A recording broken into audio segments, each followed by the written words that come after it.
the I'm a Fan of podcast, music, comedy, and more. Michael Pasvar. What's up? Dude, welcome back, man. It's been a while. It has been. First of all, before we get into it, I'm just going to let the viewers know this is the one episode I'm going to have my phone on, so you may hear dings and stuff because my wife is due for a baby in literally a couple days, and it could happen any moment. So I apologize if you hear my phone or if the episode ends abruptly. That's just the way it's going to be. But anyway. I hope it. If it's going to happen in an episode, I hope it's during my episode. What if it just was like right now? It's like, all right. You just upload that. That's all you upload. Dude, I would love 400 that. million views. Yeah, that would be the biggest episode. Oh, my God. Real quick, while we're talking about my wife, because I was super angry with her that she was hating on your push-up achievement. Yeah, she didn't Dude, care about it. Dude, she didn't care at all. And so you have worked yourself up to doing 5 sets of 50 push-ups a day. We're at 51 now. 51. 51 started this week. Jeez, congratulations. So you're doing 255 push-ups, right? A day? Yeah, today I did 255, which was a struggle. Yeah. It was way worse than the 250. It was the worst jump I've done so far. Those 5. Which is a weird thing that we're going to talk about this because I feel real douchey that we're going to like. No, dude, first of all, listen.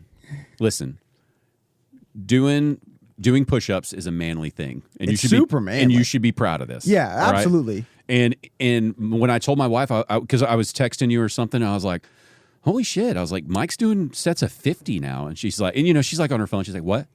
And I'm like, he's doing 50 push-ups at a time, and he's doing 5 sets of that. And she's like, oh, is that like a lot? And I was like, yeah. I mean, most men aren't doing 50 push-ups a day. I showed you the screenshot. 90% of men can't do. And that's when I sent push-ups. you a video of me. I was like, I'm going to show. I told my wife, I was like, I'm going to show you how many push-ups I can do right now in a row. Okay, and it's like because I'm doing 5 sets of 15 right now. I decided to jump up to 15. There you go. And I was like, I'm going to start slow. I'm going to do like 5 sets of 5. And then I was just like, screw this. I can go past this. I'm like, I'm not like crazy fit, but I can do that, Well, that was the because I was problem. just trying not to avoid injury. So I told her, I was like, well, let me see. I was like, I already did my 5 sets. Let me see how many I can just crank out in one run. And it was 31. And it's like, gun to my head, I might have been able to do more, but I'm not sitting here straining. Yeah, you're not want to strain out 19 more. No, I'm not going to do that. And so I was like, look, I'm in pretty good. I'm like running. I'm like, we're doing home renovations. I'm active. I'm doing things. And I'm doing 31. I was like, and he did 50, and then he did it 4 more times. Yeah.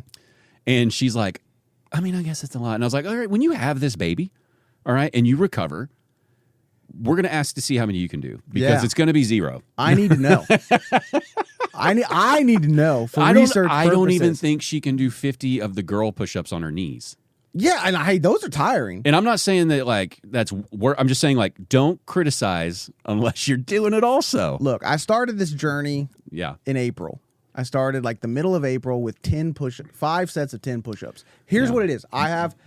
First of all, what brought around the push-up thing? Like, did you see someone else doing it or something? No, I get my day job is really mindless. Mm-hmm. And the way I keep it organized is I put it into 5 buckets. Like I have like 5 different buckets of tasks that I have to do, right? Like I'm working new leads and I'm working this, then I'm working that. So it comes out to like 5 even tasks that I have to do. And they each take maybe about an hour and a half, 2 hours, some take a little bit longer. You said mind numbing. I'm already getting there. So I was like, here's what I'm going to do is I'm going to start doing push-ups in between each thing. So it'll make me stay on track and everything like that. So I started off with 5 sets of 10. And then I was like, you know what I'm going to do? I'm going to go up 1 each week. And then I was talking to one of my friends about it. He's like, you're not pushing yourself hard enough. 1 a week? He goes, jump up to 5. And so it just became a thing to where it was like 5. And then it became a thing that me and my friends were like texting about it. Yeah. So it was like, I'm doing 100 a day. And then I was like, then one day I jumped to like 175 because they didn't know that I was doing the thing where I was going up each week. And so now it's just been a thing. Have you looked into is there like a theoretical max of what you can do? I don't know.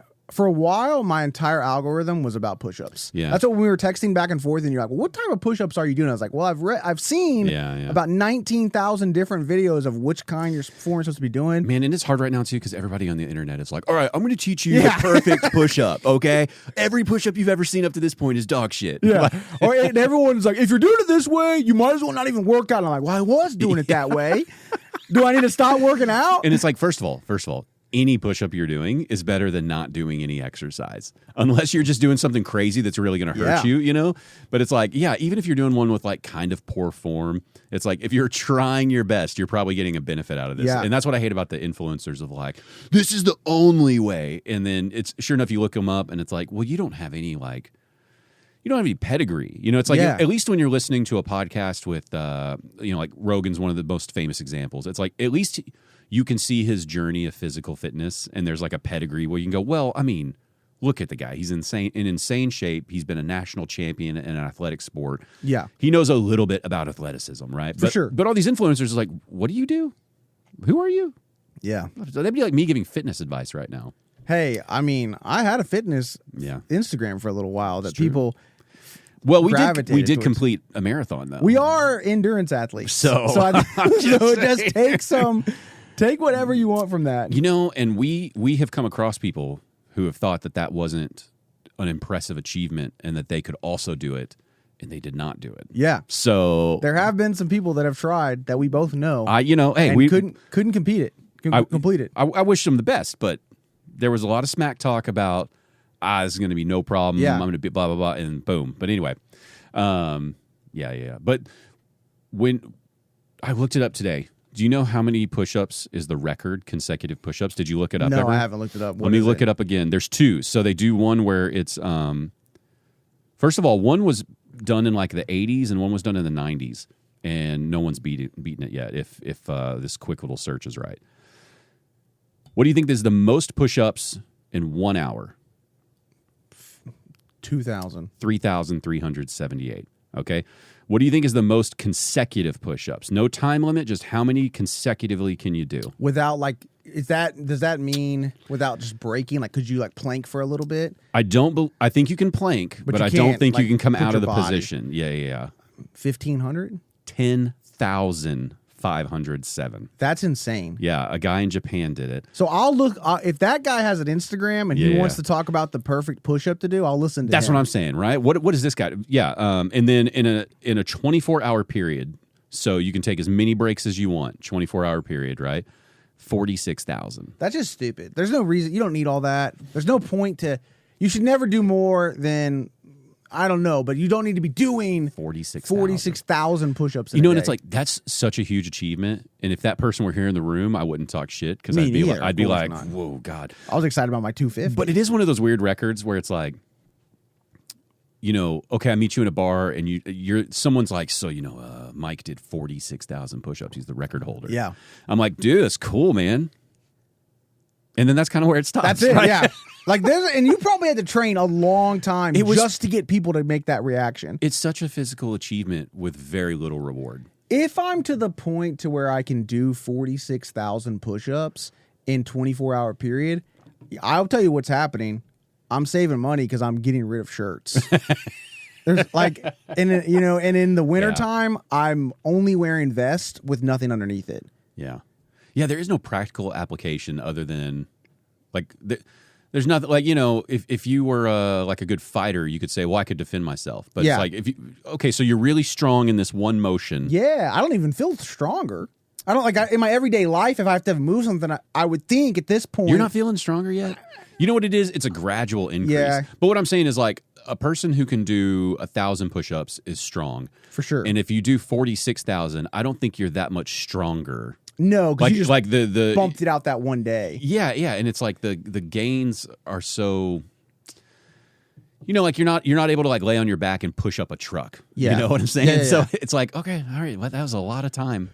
It's impressive. I'm not gonna lie to you. I was being humble there. I didn't want to like brag on your podcast. Mm-hmm. I'm a lot stronger. I was gonna say you have to be stronger. You know, dude. There was a point in my life where I was doing sets of push-ups. This was when I was single. I had an apartment gym, and I could go down there like at 11 o'clock at night and just work out, right? It's 24 hours a day. No one's in there. You crank the music up. And I was doing these rotations. It was like circuit training, but the push-ups that were involved, it was like the narrow arms in, the wide, the diamond. Yeah. Right? And so I was going push-ups, and I was doing crazy amounts of pull-ups where I would do like the negative sets. So I started off like not being able to do a single pull-up. So I would just like get a stool or something, you jump up, and then you like slowly lower yourself down. Yeah. And then I got to where I could do sets of 10 pull-ups. And then I would always add in more negatives after whatever the set was I couldn't finish. And it was so gradual, I didn't realize that I was getting like that much stronger. Yeah. You know what I mean? But then you would. It's like all of a sudden it's just... And it's like what was crazy about it is that was the best shape I was ever in terms of like muscle and feeling like capable and strong. But it was like, God, you still need so much more work to even feel like you're showing muscles. Oh yeah, I don't. You know what I mean? I even show a muscle right and it's now. like I'm doing so many workouts.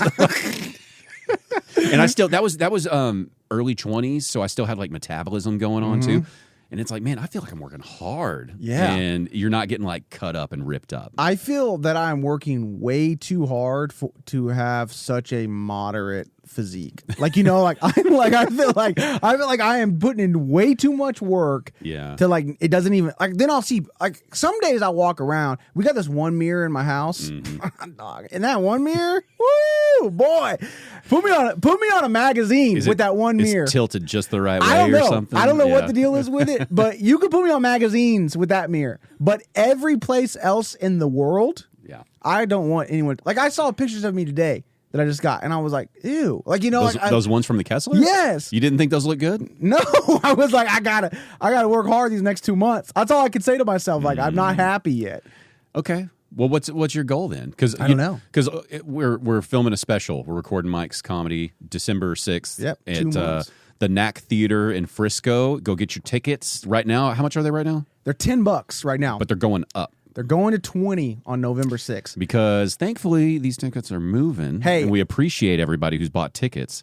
Absolutely. I haven't updated you today. Do you want to know the update? I thought I would surprise you. Okay, yeah. What's the number? And you're listening. We're at 106. So we're over the 50% mark. Yeah, and or 105. I'm sorry, 105. Over the 50% mark. All right. I'm digging it. Hey, if you want to come to it, because I've heard, some people that I know that listen to this podcast have told me y'all want to come. Mm-hmm.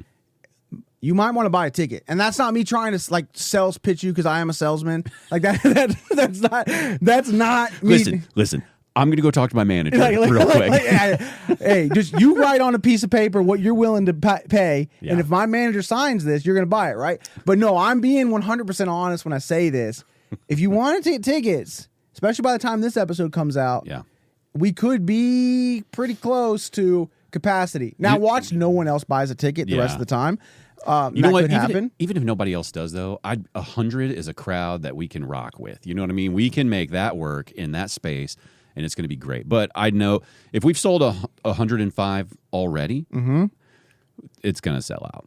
I think so. And because, just the past experience. I mean, we didn't even have, when we did Lawrence, we didn't even have this amount of lead up time. And his tickets were still moving for that recording, And so I'm not worried about that. It better sell out because the only thing that's on my mind these days is push-ups and selling these tickets. Like I don't think of anything else. God, I laughed so hard when my wife was criticizing your push-ups and you texted me. You're like, "We're not doing any comedy." You're like, instead of recording a special, I'm going to do 45 minutes of push-ups the entire time. Just me looking into it, dude. But and then like after you texted me that, I was like, this could be one of the greatest comedy specials of all time. If you come out, you don't do a single joke. You just start doing push-ups, and then you like take your breaks whenever you need to, and you stare at the crowd, and you start doing more push-ups. And then when the 45 minutes is up, you're just like, "Fuck you, Paige." Yeah, that's my time. You guys have been great. Like, dude, you and I would release it. I would put it out. I would love it. We'd have multiple camera angles on this. I'd get a push-up cam that's like right under you or something. A counter on the screen. Right.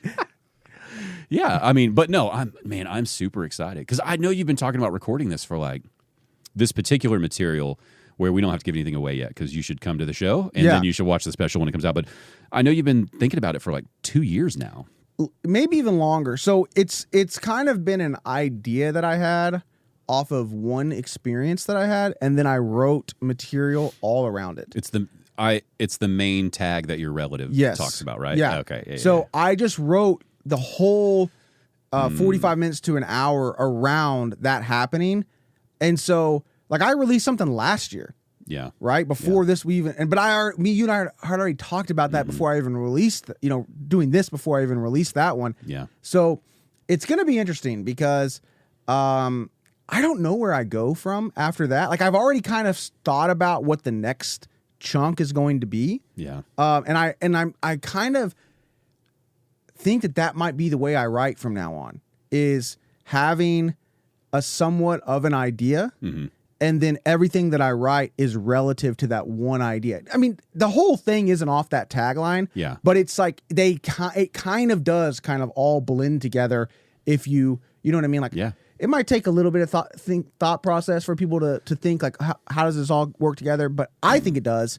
And I think I was talking to somebody recently because they had got the opportunity to do like a 40-minute set, and they'd never done it. They're like, I think I can do it, but like, how do you do this? How do you do that? And I said, well, when I'm doing a longer set, I kind of want to tell a story. Yeah. So it's kind of more of like it's not this one long story, but there's a start, a beginning. Like I want to tie in at the end, or there's callbacks to it, and I'm kind of thinking that might be how I write going forward, instead of just like a bit chunk here, then a chunk of this. But that way it'll make it a little bit easier for me to write, because I feel like I'm more of a storyteller than anything. Yeah, I mean, what I like about that style in general is, how many years are you in now? I think altogether 13. Yeah. Okay. So I think the guys, the comics at your mark, 10 plus years or right at 10 years, depending on how many, assuming you're hitting like an average amount of mics or more. I think that's the muscle that you guys get into at that time frame that maybe y'all aren't ready to accept, where early on, I think you're trying to figure out like, who am I on stage? What makes me funny? What do I like to do? Yeah. Finding your personality of what's your stage version? Is it you? Is it a version of you? And I think previously, like pre-social media and being able to release all these specials, people could do those little chunks and kind of live off those chunks depending on the crowd, right? But I think it seems like it would be easier for y'all to find a through line to all of this stuff, write a 45 hour 10, hour 20, whatever you want to do with it. Because it is on that, like you can hyper focus on this, and then you can branch out wherever you want, right? Yeah. Build little parts here and there. But I think what makes it easier for you is it's like, okay, we've got this subject. I'm going to do this. I'm going to try to make it perfect. If I can't make it perfect, I'm going to abandon it and start on a new thing. Yeah. If I can make it perfect, it's my next act, right? And then now that you're married, kids, career, you've had all this life experience, you can find whatever topic you want and kind of build on that now because you got 13 years of experience to work with. Yeah. And it was really interesting. Like some of the veteran comics that I talked to, they don't like that at all. They want to just do chunks still. And so it's kind of interesting hearing some of their philosophy on it, but I don't know if I agree with it. I mean, I don't think there's a right or wrong answer to any of it. You know what I mean? It's just your preference. I know my preference is I like telling stories. I mean, I know you've been around me and my buddy. Like, when we used to record my podcast, those people would stay back and we would just tell stories half the time, right? I think I think it comes from like the theater background, to where I am more like a storyteller, and so I think my best ability is telling stories, and so I've kind of started working on the new stuff after it, which is so weird because honestly, we've talked about this premise that I had for a long time, but I've really only been doing this material for the past year-ish. And so I'm excited to record it because I'm not ready to be done with it in the sense that it's still fun to perform. The stuff that I recorded last year or a year and a half ago that released almost a year ago, I was ready for that to be over with. Yeah. Half of it I wasn't even doing anymore. It was just like put it on something, get done with it or whatever. Once that, because the opportunity came to me, I wasn't looking to do it. It just came and I was like, yeah, I'll do this or whatever, right? Yeah. But this thing, I'm really enjoying it still, but at the same time, I'm ready to get rid of it. Because some of the material that I'm going to do the night of the show, that will be the only time I'm ever going to do it. Wow. Really? Yeah. Okay. Because it's like planned out. You haven't done it at other shows? I'm not worried about it because of the reaction. I'm not saying you should be worried about it. I'm just saying that's fun. It's high risk, high reward. Because the reaction that I'm looking for on it is not going to be about timing. It's going to be more about I want the emotion or that I want to get from the audience. I don't want it to seem rehearsed in that. Mm-hmm. I want it to be 100% authentic, and I want it to feel like, I think a lot of comics do a good time of making the audience feel like it's the first time they've said this before. Yeah. But jokes don't kind of seem like that sometimes.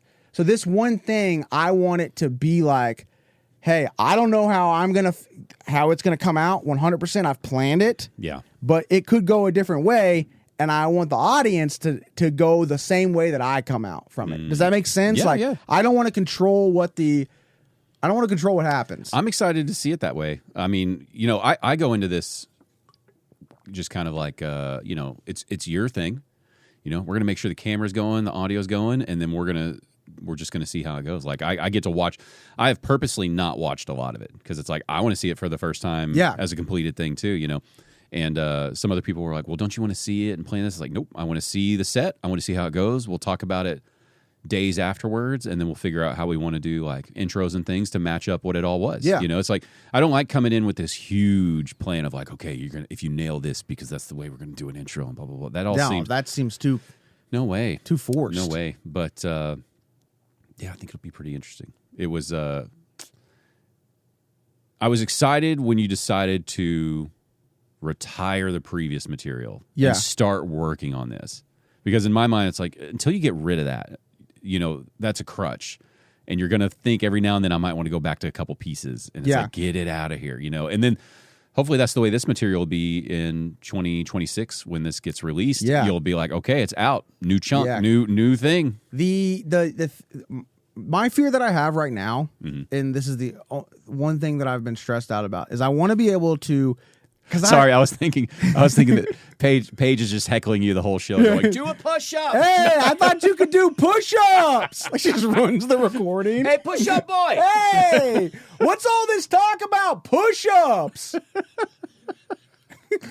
I'm sorry. Your one fear. My one fear that I have right now is that, I want to promote this next year. I'm thinking about the push-ups. I'm sorry. I'm so sorry. You want to promote this next year. I want to promote this next year, like going out of town, right? And I already have a handful of stuff booked, okay? And I'm thinking I've pushed it out long enough to when we release, right? So that it all will align with it. And I'm like, but I'm not going to have a new 45. So I think what I'll probably be doing is a good chunk from the old stuff, because you know what I mean. Like it's not like that thing went viral. None of the people are going to see it. I don't think you're going to have to do that. We'll see what happens. I think as soon as this is done, you're going to feel a weight off your shoulder. Like you're focusing on this material now, which you should, right? You're dialing this in. You're working out every day. You're doing. By the way, I've really been impressed with how many like extra shows and sets you're doing. I really appreciate it. But I think once you get through this, it'll just be the new excitement of like, you don't need to do the old stuff. Yeah. I think, because when was the last time you think you worked on like a new set and you bombed really bad, like in the old days bad? How long has it been since you had that feeling? It's been a long time to feel like I've bombed on stuff that wasn't like honestly, sometimes when I'm first working it out, it goes better than all of a sudden it's like, okay, well, I think I have this thing down, and 15 times later I bomb. See, that's kind of what I'm getting to is I think you should show up and do more of these new, unsure premises. Yeah. Because I think, where you're at now, 13 years in, it's not going to be like going to those first open mics where you're trying to see, like, you have your cadences, you know how you want to be on stage, you got an idea of how you're going to present this. And I think you're loose enough on stage that if a certain bit's bombing and you're coming in there with like, I got 7 ideas I want to play with tonight, you know how to pivot and go to that. I don't think you'll have to lean back on that material. I think if you soak into that uncomfortable nature, you'll probably be really happy with it. Yeah, we'll see what happens. Yeah. I mean, I keep telling myself, I was like, dude, like you're gonna go on the road again next year, because this year I was on a lot, and I was like, no one knows who you are. So if it doesn't go the best thing you've ever had, it's going to be perfectly fine. Yeah. And then you can hand them this card that has a link to the special. Be like, I'm good on this. I promise you, this one was good. Give me another chance. Yeah, give me. If I do 60 push-ups, you watch the special. How many push-ups? How many push-ups does it take for you to watch the special? No, man, it's going to be good. It's going to be good. I'm real excited. I'll be excited to see if it's fun recording in this bigger space or not. You know, like if it's going to be fun or if it's going to be a hassle. You know, I don't know. I'm very excited though. I will say, luckily this year that I have got to work at, I think, 4 theaters. Mm-hmm. So that has been extremely helpful because there is a difference. Yeah, that big stage. I'm not worried about the large stage, being that I've been on 1,000 stages. That's true. I forget about your theater background. But there is you have to slow down a little bit. Mm-hmm. It takes a little bit longer for the laughs to get out and get back to you. Yeah. And so you can step on your laughs. Yeah. Why? I'm still... You're still on this push-up thing. You're just like, you got to slow down. So I just picture push up. But I tell a joke. Here's how the night's gonna work, guys. We're gonna do a bit and then a push-up. A bit, a push-up. Dude, maybe this is your thing. Maybe like, Bert Kreischer takes his shirt off. Maybe after each punchline, you're like, whoa, and then you do a couple push-ups. People are like, what am I watching? All these people that have, bought tickets. I have people that are like traveling and they come in and just, we went to Michael's show. He just does push-ups on stage. It's really weird. Did y'all have the guys who came to your high school and like broke pieces of ice and tore like the power phone books? team? Yeah. So it's like a mix of comedy and it's a mix of that. The power team where they tore phone books for Jesus? Yes. Yes. Yeah. Absolutely. Yeah. Okay. Right? Yeah, maybe this is the lane we go into. All right. Yeah. One time, now that you've got the set perfected, let's just change it. Okay? Yeah, absolutely. Now that you've worked really hard on this and you've sold the tickets, like there's a part of me that feels like it would be super fun to prank everybody that's coming. Mm-hmm. They see no comedy; they just see push-ups. I can't tell you how seriously I'm considering us doing this and then just recording it at another time. We wouldn't get a crowd the second time. They'd be like, we spent, we had babysitters. We came to your thing. And why were you just doing push-ups? I mean, if you could commit to it though, like, you start out, you got like a hoodie on or a jacket, and then as you like get warmed up, you pop that off. You got a shirt on and get warmed up, you pop that off to a tank top and you just keep really committed to it. And then, towards the end of the 45 minutes, you're you're like really cranking them out. And I never address it. You never talk about it. I never talk about it. Like, what's happening? Thanks for coming out, guys. Hey, thanks, guys. That's what I've been working on. Give me a few minutes, clean up. I'll be out in the lobby. Yeah, we're selling merch. We're selling what? For what? What are you selling? And the merch isn't push-up related. We just keep the same merch idea that we had for the special that would have gone with some of the material or gone with some of the theme. Mm-hmm. And they're like, what does this have anything to do with the guy that just did 45 minutes of push-ups? What we could do then afterwards, okay, now the ideas are really flowing. What we do afterwards, it's just you doing push-ups, okay, for however long your set is. We got a couple options. One option would be we record your audio only at a different show and we play the audio over you just doing the push-ups. But we keep the push-up audio there too and just let them merge and see what happens. The other option would be for you to narrate, like, so at this part of the set, here's what I would be talking about normally. But since your wife criticized me, looks like we're on 30 push-ups now. Yeah. or I'm just a psycho. We make people think I'm just a complete lunatic, and I'm breaking down. It's like, so in this part of I'm still not addressing the fact that I'm doing push-ups. Yeah. So when I was coming up with this part of the special, I was thinking about this, and the reason why I wanted to write this joke was because, and people are like, what are we watching? We've started a whole new brand of comedy, I think. I know. This could be something. You know what's funny? Like we're joking, but I remember in my theater history class, I take this theater history class, and we got to the part to where there's different times of writing and different styles of theater, different styles of plays. There was a part where people wanted realism so much. Mm-hmm. They wanted to get away from like fantasy and like the mythology, so they wanted realism. And it got to the point where people were craving realism so much. There was this theater company that literally hired people and all they did was set them up on stage. People would come to this, and they would just watch them eat a meal. Mm-hmm. And maybe they would interact a little bit or something like that, but that was all it was. Yeah.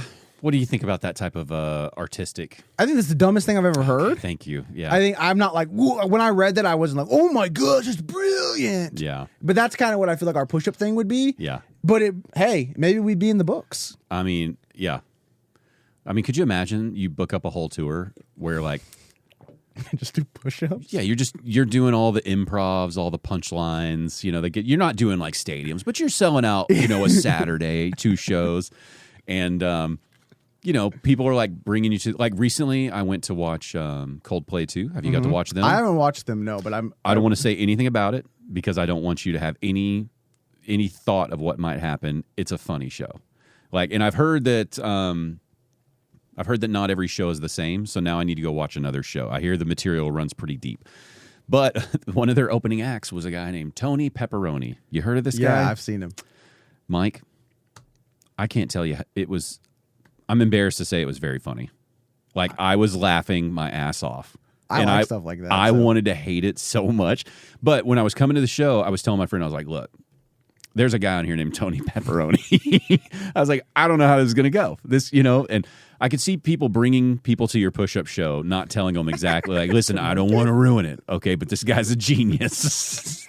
What I can think about is imagine like me not being away from my family, not going to my kids' sporting events, missing out on them growing up, so that I can, not because I like am this brilliant artist, but so that I can just go do push-ups in front of 300 people a night. Yeah, but what if you're making that cheddar? If you're just sending checks home to the wife. Yeah, imagine like they're going to college on push-up money. Yeah, like that's impressive. Do we actually do a push-up one after we film the special? We might have to. I mean, there was a couple things in music like that where I don't know the names of these pieces, but there's like one piece where someone sits down at the piano, and you know how they're like turning the pages as you play the music. Yeah. There's just like a certain amount of silence. Like the piece is 6 minutes long. There are no notes, but there is like music with no notes, and they like turn the page, and they sit still. And the idea is like, you hear things in the crowd, moving.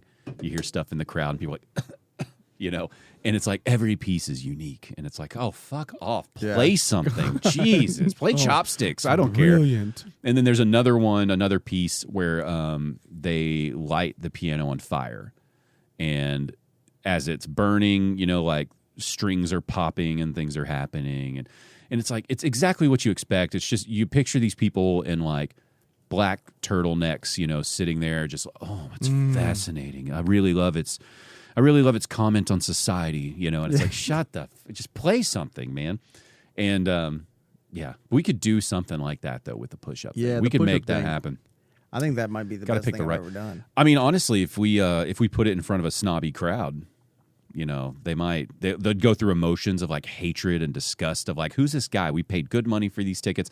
But then as you're doing it, they'd come to their own conclusions about like, it's about the resilience of humanity. What I think the push-up symbolizes is, as an American citizen with relatives from all different cultures and his struggle in our time and society, like all the bullshit people would put on it, and you just be like, I just was trying to get healthy. Yeah. And I think the way to do it is I just never talk. Never. You come I out. don't address. Yeah. You just look at them and nod. You do you mouth thank you, but you never. And then you get down and do your push-ups. And then at the very end, you do a bow. Yeah. Thank you all for coming. Thank you. That's my time. Give it up for your weight stuff. Yeah, we're using these exits. Yeah. Did you get to do any crazy douchey like theater plays or performances or anything? Did they do anything experimental with y'all, or did they stick to the traditional things? I don't think I ever was part of anything that was the douchiest experimental things was in the classes, and I wasn't about that life. Okay, it was in my mind like they would. I'll never forget my first semester at OU in an acting class that I was in. There was like this one day where they were like telling people were losing their minds, okay, and like crying, getting super emotional. And we were supposed to like walk around, like we were like, I am who I am, and I'm proud to be here. And like people were just like, and we were just saying this over and over again. By the way, what year was this? Because this is normal for people to do this stuff all over social media now. It's like 06. Yeah, this was not something everyone did back then. People were walking around, they're doing it, and then they have the lights off. And they go, now I want you to think about a time that this has happened to you, and now say it again. I am who I am, and I deserve to be here. And like, I mean, this is going on for 45 minutes, Travis. Okay, and all I'm thinking in my head, like, dog, I could be asleep right now. Yeah. Or my mom, like, what are we doing? And I mean, by about minute 27, people are having breakdowns because they are, dude. Theater is some of it is emotionally abusive. I remember we did so. They do this thing called like emotional recall, and that's how you're supposed to learn how to like cry on command or like have real emotions. Yeah. So like during the rehearsal process, what they'll have you do is let's say you're playing a father and their kid dies. Well, you're 22 years old. So you've never experienced what that would feel like.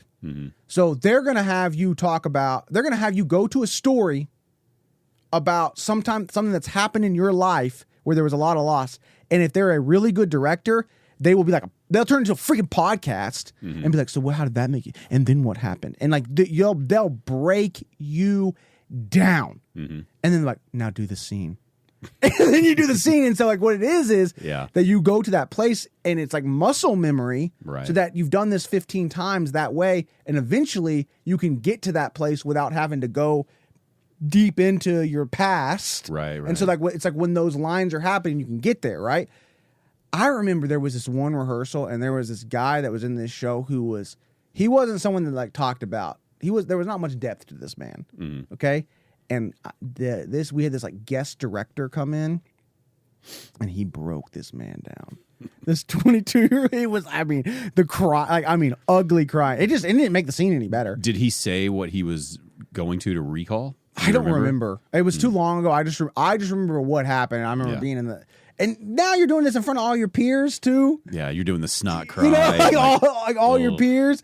And it's not like, oh my God, he's an amazing actor. Look what he did. It's like, no, you just destroyed this 22-year-old. I mean, were these guest directors or was this like the instructor at the school? Sometimes guest directors. So we would have like. So like this guy breaking this person down. Do you remember which one they were? Yeah, it was some woman. It was a guest? Yeah, and she was a guest. And she was good. Like she'd come in and she would help us get ready for shows and everything like that. Like she came a couple times. But like at OU, we had like cool guest directors that came. Like one time James Garner came. Because you said this is a pretty renowned program there at OU, right? Yeah. So like Ed Harris, you know who Ed Harris is?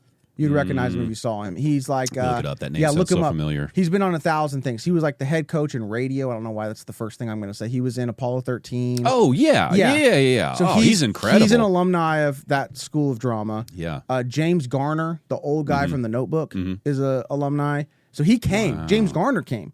This is like 2 or 3 years before he died. Ed Harris is just like. He's one of those guys you don't realize he's such a crucial actor in so many movies. Yeah. So many movies. It's like when he's in there, you're like, oh, that guy. And then he's always got like he's in like, you know what I saw recently that he fucking crushed in? Let me make sure before I say it, but I'm almost positive this was the movie. Because I was rewatching Nicolas Cage movies. Can you guess which movie he was in with Nicolas Cage? No, I couldn't even tell you. Come on, dude. Think about it. Think about it. Think about all those great Nicolas Cage movies. Con Air? Was he in Con Air? Good guess. Nicolas Cage wasn't in The Rock, was he? Yeah. Oh, okay, yeah. Ed Harris was in The Rock. He was the guy who he was the terrorist. He was the leader of the terrorist group, and he was this grizzled, military general who was retired, like a special forces thing or something.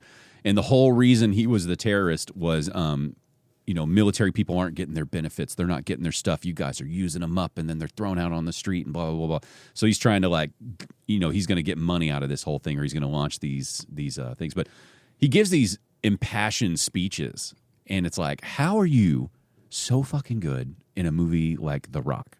Yeah. You know what I mean? Like this is a blockbuster movie, but it's not supposed to be deep. And it's like, God, he's so good. Like the tension this guy can build in these, like, he's holding a gun at somebody kind of standoff, and these speeches he's giving over the phone of like, you will do this and do that, and I'm not taking anything else. But, Wow. So he came to OU, or he graduated from OU? He graduated from OU. Wow. And then James Garner, was, and he was a fake alumni. They just gave him like a honorary. Yeah. But he came like when I was there. That's James cool. Garner, he spoke to us, did like a little workshop, and they only let like a handful of people ask questions. They limited how many questions we could, and it was just for us. It wasn't like the public could come. How many people are in this program that are getting to do this? So for the acting program, they took 12 guys and 12 girls a year. And so 4 grades. So that's 96 kids maybe. Oh, so there's about 100 people who get to listen to this guy. Pretty capped, yeah, right? yeah. And then I don't know how many technical people they took. But I mean, that's nice. Side. That's nice of him to show up just to talk to only 100 people. For sure. So he comes, talks to us, and then he does a workshop. So they did a Q&A at the end, but they limited. So it was like they prepped us for this. Like, hey, he's only answering. We're not going to like unleash questions on him. So be respectful of his time. What was it like in the notebook? Yeah. So a guy asked him, "What would you do for a Klondike bar?" Oh my god! And I thought it was funny. He Right? went for it. I thought it was a little funny, right? And the aftermath of that, you would have thought that he shot that man. Like they were like afterwards, like the head of the department was like, "What do you think you're doing? What did we talk about?" In the moment or like, after? No, like afterwards. Like, how did he respond? Do you remember? I love that guy, and he was a really good guy, but sometimes he would just do goofy things, and he was just like, "Okay, all right." Like, he was like, "It was stupid. I agree." And then he just like freaked out. I was like, "What have we been training for?" No. What I mean is when he asked, "What would you do for a He Klondike?" didn't know what he said. He couldn't understand him. Oh, he didn't hear him. He was just like, because he was really old. I mean, he passed away pretty recent. So he was just like, "What was that?" He's like, "Never mind." And like no, and like they pulled him. They were just like, "Never mind. Y'all give it up for James or whatever, And But also like, don't do that, because that's the type of question where all of a sudden he might give some crazy answer you didn't think. He's like, funny you mentioned that. Yeah.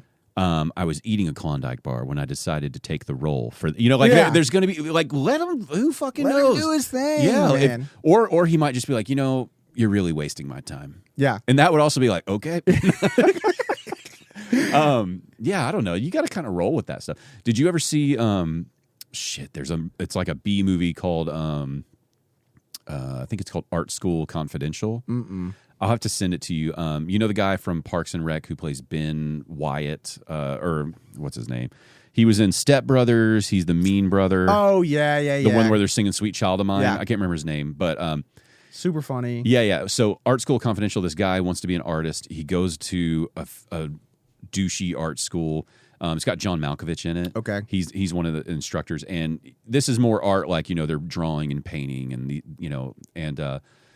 John Malkovich is the teacher who like never made it, but he's got talent, but he didn't make it, right? Yeah. And he's like encouraging this guy to like change all of his styles, and then after he changes his styles, he's like, "You're all over the place," like that kind of stuff.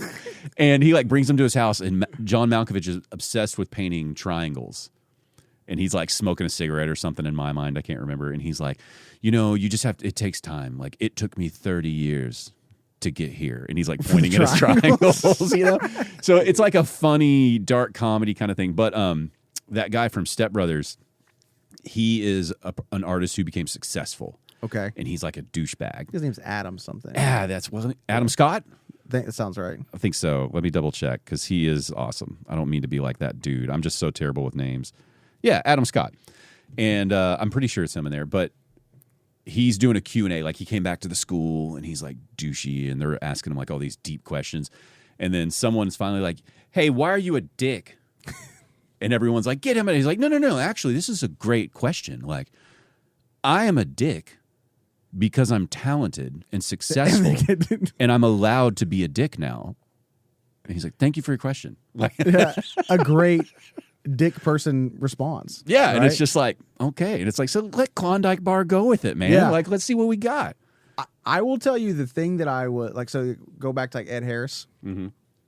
What Ed gets to do that when I was in school, this was my goal, was he's a large enough name to where they use him oftentimes to narrate the football hype videos for OU. Oh. So that they play like in the stadium, and it's like well produced and awesome. He's like, there's a moment where you might Like, you know, it's like where like it looks like they're about to go to battle, and he narrates them. And I was like, this is I don't care if I ever win an Oscar. I don't care if I win this. I need to be big enough that they call me up to do the hype video. That's all I want. That would, first of all, that guy was always cool, but he's that much cooler now. Yeah. That he goes back to his school to do, because that's a waste of his time. Absolutely. There's not enough money involved to do that. Like, he's famous and he's wealthy. Yeah. That he wants to be a part of this. Yeah, dude, that's what I want. That's like, that's keep so your cool. checks. Do they have those videos online? I want to go watch a couple of those videos. I'll see if I can find one that he narrated, and I'll send it to you. Because he's an intense guy. They're intense. Yeah. And I don't care about OU football. I don't care about any football team. But if that guy was giving that speech and I happened to be like at the game that day, I'd be like, we've got there's some of those videos where you're just like, I will dominate. And OU is good. Their media team, they I haven't seen like a lot of other colleges. I've seen a handful of other ones at like away games that I've gone to. And I'm not being biased here. Their stuff that they put together is awesome, and they're kind of funny too. So 3 weeks ago, OU starting quarterback going into like 2 weeks ago was leading the odds-on favorite to win the Heisman. He broke his hand. Okay, and so he goes to this like world. And, this is built for drama, right? So he breaks his hand. So he breaks his hand, and and OU Texas is this weekend. So the likelihood of him playing in OU Texas is pretty slim right now. But so he goes and flies to LA to have this like world-renowned hand surgeon do the operation. Well, OU social media finds this man's name, and it's just all these memes with his name is Dr. Shin, and it's just like and it's just like all these memes. It's writing itself already. All these memes with like, because OU does this thing where since the 50s they have this sign that's above the locker room when you're walking out to the field. It says like play like a champion. So that day, like, you know, the day that the surgery was had, they had him like photoshopped hitting the sign, you know, like with his jersey saying Dr. Shin on the back. And so there was a rumor that they were going to get Dr. Shin to do the hype video, narrate the hype video for the first game he comes back. Because, it went viral. Like, everyone was making all these videos of Dr. Shin as if he was the future. Like, he was going to heal this man. Do you imagine how many free meals he got that week or whatever, you know? Like, dang. What was the result? They don't know. He's touch and go if he comes back this week or not. Oh, it's this week that they're... OU Texas is this Saturday. So that's right. Yeah. So by the time this episode comes out, that's right. Because I was thinking, I was like, I got to repost Lawrence's Texas OU bit. Yeah. Oh yeah, I forgot. Yeah. That's we'll see, man. They had a bye game. They had a bye, so he gets injured, and then they had a bye week after that, and then they played like a cupcake last week. So everyone was like, well, the least amount of days that he could come back from is 17 is the history of that injury. And it was exactly like 17 days to OU Texas. So that's why everyone was like, in Dr. Shin, we trust. Like, this is on you, Dr. Shin. You wonder, like, do you manufacture some of this drama? It's so, the story's writing, and, you know, it's like, and sure enough, exactly 17. Yeah. You know, it's just, you wonder, it's like, did y'all break his hand on purpose? Like, hey, I wouldn't put back. There's a lot of money in that stuff. So, dude, yeah. Well, especially now, too, like, now that players are getting paid, it's like somebody could have that conversation, be like, look, we break the hand, we fix the hand, you come back. You'll be fine. We sell $8 million. We sell a bunch of jerseys. All right. You want to be famous or not? Yeah. Like, what do you think about the paying students? Is that? I don't care about college sports at all. And you know, if the school is making a crazy amount of money off your student, that seems weird. Yeah. But at the same time, it does seem weird to make a bunch of money as a college student. But then also, like, fuck, man, these colleges take so much money from people constantly for tuition. Like, now I'm kind of like, pay some people. Can I get super nerdy into it? Yeah, whatever. Okay, all right. So in 2021, the Supreme Court passed that players could now make money off their name, image, and likeness. So you've probably heard this going around, like NIL. That's what they call it. So they're not direct. They're supposed to not be getting directly paid to play. What they're supposed to be getting is making money off of their name, their image, and their likeness. The reason why the the lawsuit occurred is because do you remember like back when we were growing up, there was that NCAA football game on EA Sports? Oh, yeah. Okay. So if you remember, if you ever played that game, there was never any names on there. Oh, I don't remember. It would be it would say like running back 25, and it would look just like the player, and it would look everything like them, and they didn't pay the players to do that, and they would make millions of dollars off that, right? Yeah. So that's where the lawsuit originated, where there's guys they sued saying that should, they should be able to make money off of that. Yeah, because that's sketchy. Because it's like, yeah, I know you're not saying you're not saying that's me, but that's me. Yeah, and so back in up until 2021, if let's say Michael Pasvar was some really good college football player, and I was a local legend in my hometown. Mm-hmm. During the summer, if I wanted to go back and coach a camp and say Michael's Pasvar's running back camp, right? I could not do that. That would be illegal by the NCAA. Even as an alumni? No, if I'm saying like if I was still in college. Oh, okay. Right? So, or like let's talk like Johnny Manziel was a celebrity when he was in college. Yeah. All those Texas A&M jerseys that you saw with the number 2 on it that never had his name on the back of it, he didn't make any money off of that. Mm-hmm. So what the law was supposed to be was like, let's say you own a tire shop and you want this big old offensive lineman that everyone loves in town, and you want him to come and do a commercial for you, he could make money off that. What it's turned into, because there was no jurisdiction on it, it went completely the other end. It's like, hey, Travis, you're a badass running back. You come to the University of Oklahoma, we're paying you $6 million. And it's like, well, how is Travis generating $6 million off of his name? Is he doing anything for that $6 million? Yeah, he's doing that. So it was supposed to be almost like endorsement deals. Gotcha. Where it's not. It's literally just like getting paid. The University of Texas. So are they doing the endorsement deals on behalf of the students now, and the school taking the money? The school doesn't take any money.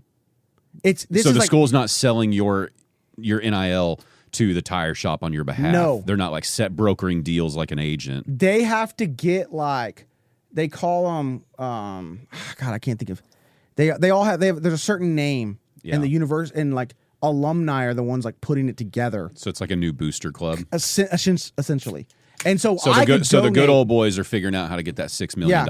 I could donate $50,000 of my own money. You know what it is? It's like a super PAC when you run for president. It's like, yeah. We're not directly donating to your campaign. We're giving it to this super PAC that's giving it to your, so it's all legal. So what's happened is like this. There's a lot more parity in college sports now. Like my wife is a Texas Tech alumni. Mm-hmm. Texas Tech has never been a national powerhouse in anything. This year they paid the best college softball pitcher that was at Stanford. They paid her $1 million to come. And I'm not sure if you ever watch women's softball, but the crazy thing about women's softball that's different than baseball is that you only need like 1 or 2 pitchers, because the softball motion... You're not ruining your arm. Yeah, the softball motion is the natural motion. Mm-hmm. So these women can pitch 50 games a season. And so she took them to the national championship game. They lost. Yeah. But they went from never making it to the College World Series. Yeah. Mm-hmm. And now their football team is unreal as well. Yeah. Because they got some oil guy gave them like $900 million. So they have this like unlimited. Was this just NIL. Was this just an oil guy who was dying and was an alum or what? He's an alumni. He's just he played football there, and his company sold a couple times. He's got all this money. And maybe he didn't give $900 million. Maybe that's how much he made. Yeah, I'm not sure exactly what it was. And so now they're a powerhouse, and kids they're getting these massive recruits they never got. So it's kind of changed the game. We've just made a new professional league. I liked the idea of it. Like, I think that if Travis Wright wants to go back to his hometown when he's a junior in college, and he wants to go make $15,000 off of his name at this camp, he should be able to do that. Yeah, I think that if the local whatever wants to hire you, if there's a Wright Electronics, and they want to hire you to come do a commercial, and we've got the right price. Yeah, whatever, right? And they want to hire you, and they're going to pay you $20,000 to do that. Yeah. I think that's cool. Well, and like you were talking about Johnny Manziel, how they're like selling. What was his number? Number 2. Yeah, so they're selling number 2 jerseys with no name on it, right? Yeah.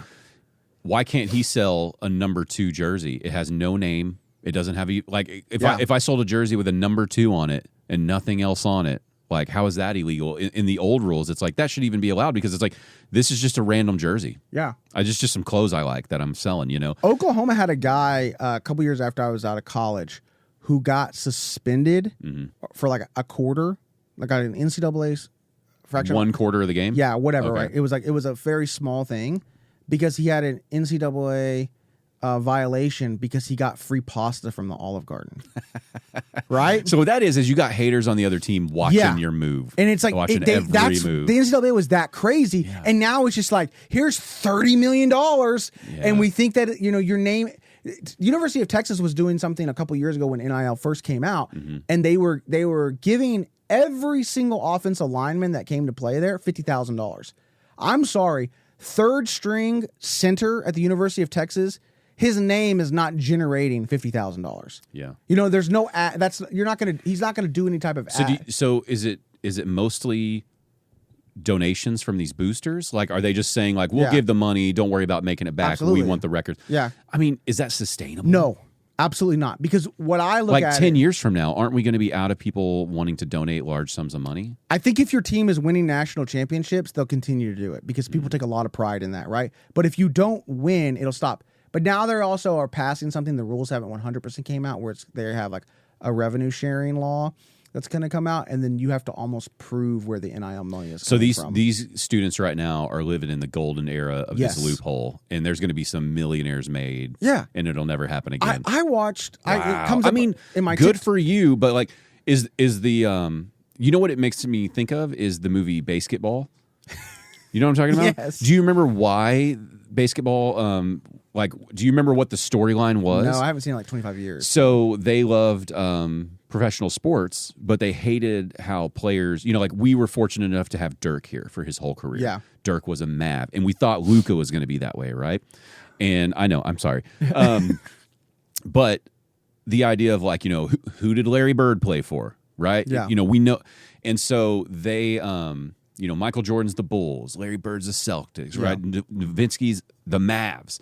And in basketball, long before all this, that's what they were talking about. It was like, this player went to this place and this team moved there and this stuff, and it's all bullshit, Yeah. And so they were going to start a new sport where all those things were done. It was like love of the game. Like your players stay here, your teams stay here. They don't move, they don't change. And it seems like you might be ruining a little bit of college sports if you're going to start doing what these professional sports are doing, where you're just pulling them to these different things for money. Yeah. It's like, I think that's what made that Mavs team so special is they were beating the teams that were bought and pieced together. Yes. Just this ragtag. I mean, Dirk's incredible, but that team should not have been a championship team. Yeah, it was an actual team. They just figured out how to play together, which is the whole idea of the fucking sport, right? Yeah. It's exactly what the Spurs did down there in San Antonio for so long, where it's like you built a real team where it's like we know your strengths and weaknesses, and we're going to combine those to make something that's unstoppable. And so it's like and you hear about. I hear all the time, even though I'm not a college sports fan, I don't watch it at all. But like when I used to bartend at Buffalo Wild Wings, it's like I didn't know shit about college sports, but I would hear them talking constantly at my bar, and you learn just enough to kind of bullshit your way through a 40-second conversation before you get the drink. But constantly you'd hear people just like, you want to watch college sports. It's better to watch than professional. And it's like, are you guys about to slowly ruin that? It's ruined. By creating the same thing? Well, and what we haven't even got into is what really has ruined it is they came up with this thing called the transfer portal. So before, if you wanted to transfer, the only way that you could transfer without sitting out for a year is if you had graduated and you still had a year of eligibility. They would allow you, if you'd gotten a degree from that school, they'd allow you to transfer and play your last year at another school. Okay. And that's a relatively newish thing in the last decade, right? But before they had the transfer portal, if I wanted to go from Texas to Miami, I had to sit out a year. Oh. Unless I had graduated from Texas, and then I could immediately go to Miami. Okay. Mm-hmm. And you could transfer immediately if you went down a division. So if you were D1 and you want to go to a D2 school, you could do that. You could play immediately. Mm-hmm. But what they were trying to do is keep people from just hopping. Now they came up with this transfer portal thing to where people can jump in and out of the transfer portal. The guy that was OU's quarterback in 2022 and 2022, 2023 played for 3 different teams. He played for University of Central Florida, Oklahoma, and Oregon. So he's just getting check. Yeah, and so like a lot of these guys, if their time's up or if they kill it, they will either transfer out to another school that will pay them more money, or they'll be like, hey, I got this school, and this school offering me this.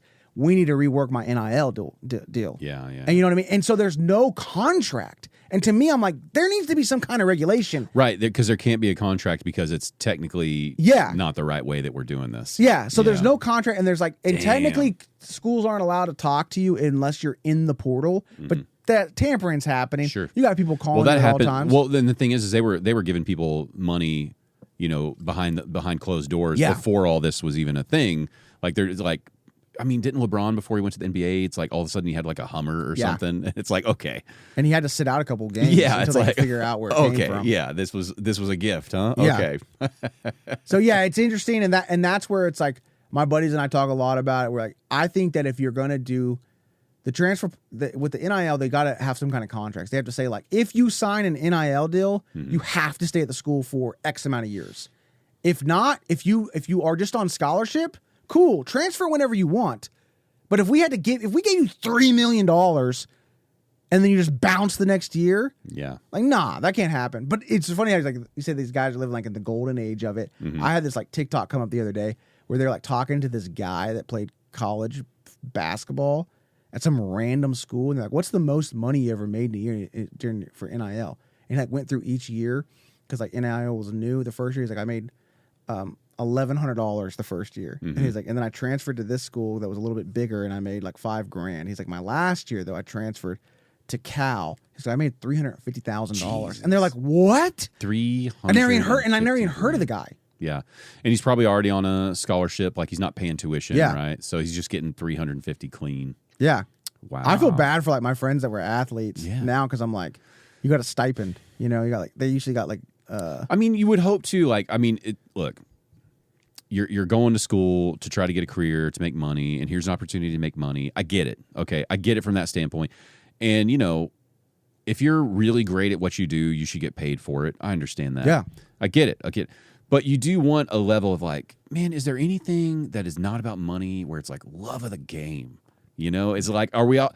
Like, because now it's like, well, how long until we're paying high school players? Yeah, there are some high schools where they can do NIL. This is gonna fucking suck. Like, whatever happened to just like, man, we play the sport for the purity of the sport, and we love. It's like the only place I'm going to get to see that now is like pickup games, like Cowabunga. Yeah, like, there you go. You know what I'm saying? Which, by the way, how was that? How was that experience? It was a cool tournament. The first ever Cowabunga basketball tournament. Hey, it was a great tournament. My team did not do well. My stupid wife was pregnant, so I couldn't go. Man.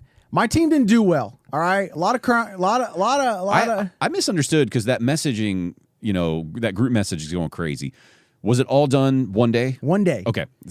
Yeah. It started at like 11 a.m. We were done by 4. It was like September like 28th or something. Yeah, it was last weekend. That's right. Okay. Yeah. Or 2 weekends ago. So what game were you? Were you first game? We were the first game. It was double elimination, and we went 0-2. But we lost to the champions. And we lost to the second place team. I think our team was pretty good, obviously. Who was on your team? It was me, Sean Lee. Okay. Who was I think he was a receiver at Louisiana Tech. No, I've seen him. He's an athlete. Yeah, he's an athlete. Yeah. Seth Coles. And then who is a shifty? I was too quiet on Seth Coles. Like I was like on Sean, I was like, he's an athlete. And you said Seth Coles, and I was like, And but I've never seen him play a sport. I don't know. Supposed to be Tim Gaines was supposed to be our other person. I met him the week before our thing, but he had like a family emergency happen. So if for your listeners, Cowabunga did it right. It was super fun. We had like a full draft. Okay, it was like a live draft, and there was rounds and everything like that. And there's probably 5 or 6 guys that play that are heads and shoulders better than the rest of the people out there. There's literally like groups. There's like, okay, guys that are like legit good. Then there's another group that like, okay, they can play. Then there's another group that, okay, they can play, but maybe they're out of shape. And then there's a group that's like, we're trying basketball for the first time, which is fine, right? Which group are you in? I'm in the group that, he must have played before at some point, but he's out of shape now. Okay, all right. Because I can't jump anymore. I got you. I can't jump. Hey, know? man, we're in the same category. Right? I'm not judging. And so they had like a full draft pick, and what they did was like the guys that are like legit, they made them the captains. Okay. That way there would be, so we have teams. Well, our first round draft pick was Tim. And the day before, he's got to fly to Puerto Rico or something like that. So now we don't have our first round. Dude, Tim really dropped the ball. No, I mean something happened, right? No. So we get. Listen, if you commit to the Cowabunga basketball tournament, I know. You tell your family. I'm trying sorry. to win rings. They're going to understand. Yeah. So they. So we didn't have our first round draft pick, and I don't know if anything would have been different. Who subbed in for him? A guy named Ryan. I never met him until that day. Hey, Ryan coming in clutch, though. We appreciate Ryan, it. thanks for subbing in. Mm-hmm. He scored a bunch of buckets. All right. The ball was kind of glued to his hands a little bit, unless it was going towards the basket. Yeah. It for some reason he had some kind of, I don't know what's going on. That he put some kind of moisturizer on in the morning that it only made the ball, if it was in his hands, it was either in his hands or going towards the basket. Yeah. But he did have some really good plays. He put some buckets up. But dude, there are some comedians that are like good basketball players. Yeah. Have you ever you know who Dexter Givens is? Heard of him. Haven't got to watch him. He can play. He can play. Huh? He can play. All right. Do you know who Joe Manning is? No. Okay, so Joe Manning is this like 5'11", 6-foot white guy. Okay, so we got a Spud Webb Okay. situation. Well, I mean, 5'11", 6 foot, not that short. Spud Webb is 5'7". Okay, and he doesn't ever dunk, but he can dunk. No way. I mean, he doesn't ever dunk. I've never seen him dunk, but how high he gets, he should be able to dunk. Okay. Like, and he's very springy. Younger guy? He's like our 24, age? 25. Okay, so he could do this if he wants to. Every time he does a move on the basketball court, I'm like, oh, he's about to blow out every muscle. But then I remember, oh, he's 24. Like every time I'm like, oh, this is bad. This is going to be bad. And then he's great. Yeah. He's good. The guy that won MVP. So what? He's jumping up high enough to dunk, and then he just like goes under and like lays it up. Or he just what? gets up there. I mean, he wanted, I'm sure he can dunk. Okay. He was just holding back. He's like, I don't want to like really hurt anybody. I don't know. And then some of these guys are gonna get, they're gonna get their feelings really hurt if I just come in nutsack dunk right on them. And the guy that won the MVP, his name's Kalu. I don't know. Right? He's good. Yeah. He played good. I mean, a name like Kalu sounds like you'd be good at basketball. Yeah, he better be. I feel like if I don't know anything about this person, but some stereotypes are coming up where I'm like, I bet he plays. He was good. Yeah. He played good. Did anyone dunk in the tournament? Did we get any really just just hang time? Dexter might have. Nobody hung on that rim? Dexter might have because he was. Like somebody should have hung on the rim, be like, Cowabunga. I don't remember if I've seen him dunk in a game. I can't remember if it was during the tournament or just one of the random pickup games. Did you get to watch the full tournament, or I did watched you? The whole thing. Who was the most? Who was the underdog? Who was the surprising player? Really, like, damn, I didn't expect anything out of them, and they killed it out there. Who do you think? Because we know, like, we got the good players, we got good people. Honestly, and he won the MVP. I was shocked by Kalu. I've played with him a couple times, and I thought he was good, but not. I thought he was good, but in the tournament, he won the MVP. He was dominant. Right. His team won. I'm trying to think who else like played really well that I wasn't expecting it. Everyone that played well for the most time, I expected Kalu to be good. Yeah. I did not expect him to win the MVP. Does that make sense? Yeah, I got you. He was good and be good. I didn't expect him to be great. You know who is? I will say what I wasn't expecting was how serious some people were taking it. like that's because most of these people we've played a lot of games together. Okay. We played a lot of games together. Ed Harris gave the pregame hype. Something happened. Okay, we played a lot of games with a lot of these people, and pickup. You call your own fouls. I know. Yeah, you call your own fouls and pickup. I already know where it's going. You call your own fouls and pickup. I think in the 100 games that I've played there's been 2 fouls called. Not in the tournament. Everything was like foul. That's not. People yelling at each other. When one of the teams won, like there was like a real intense game. One of them was like, "Get the fuck off the court!" And I was like, "Everyone, calm down. This is a comedy basketball game. We all know each other. We're acquaintances." You know, like they were channeling some things. What are the what's the NIL policy at Cowabunga? I don't know. Like, there was some. sounds theater, like we got some players. There was some theater emotional recall going on in those. Like they were going back to a moment in their lives. Yeah. I mean, there were mean mugging going on. Some people weren't talking in between games. No. It was hilarious. God. Okay, I have to. This is clearly an annual thing. I have to try to get in on the next one. This was like, I was very frustrated. Like, it's supposed to be like a really happy moment. It's like, oh man, we're gonna have a baby, you know. But all my weekends have just been filled with house projects, and then I'm coaching my son's soccer team, Saturday game, and I'm so overall because I just wanted to go play basketball. I almost called you because when our guy dropped out, I was on the list as a sub, but we had a game that day. You know, we had a freaking soccer game. But and like, can I tell you, it makes it extra frustrating. Like, this is 5-year-old soccer. Yeah. Okay. And all the parents, all the kids, everybody's good. There's no real issue. I've just never seen a group of unmotivated children at a sports thing like this. Like, it's beyond me. Like, you're just like, all right, let's hustle, let's go. And they're just And it's not like it'd be one thing if it was the kid who like doesn't understand. They're like picking daisies or whatever, you know, like I get that happens. Yeah. These are like, it's like, hey, do you need someone to talk to? Like, is everything okay? Like, you just seem really sad on the field. Yeah. Like, I was like, what's going on here? what's happening here? Take them to Cowabunga. Let them get hyped Dude. up. But the tournament, though, because... I'm sorry. But so anyway, what I meant to say was like, I'm sitting there with these unmotivated sad kids just thinking like, God, man, today's that basketball tournament. That would have been like so much fun. Like, it was a lot of fun. It's happening right now. We had jerseys. I know. Had everything. I mean, they did it right.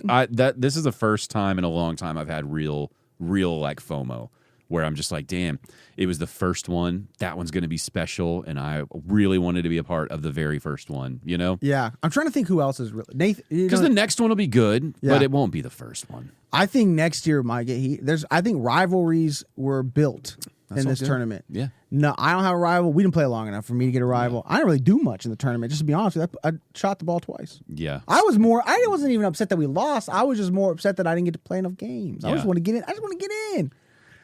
Yeah, I got you, man. Yeah. I'm trying to think who Ish is good. Have you met Ish? I played the one game I went, he was playing. He's good. Vinny's pretty good. I think one time when I shot, he went like, "That's a miss." Like, yeah. So fuck him if that was it. No.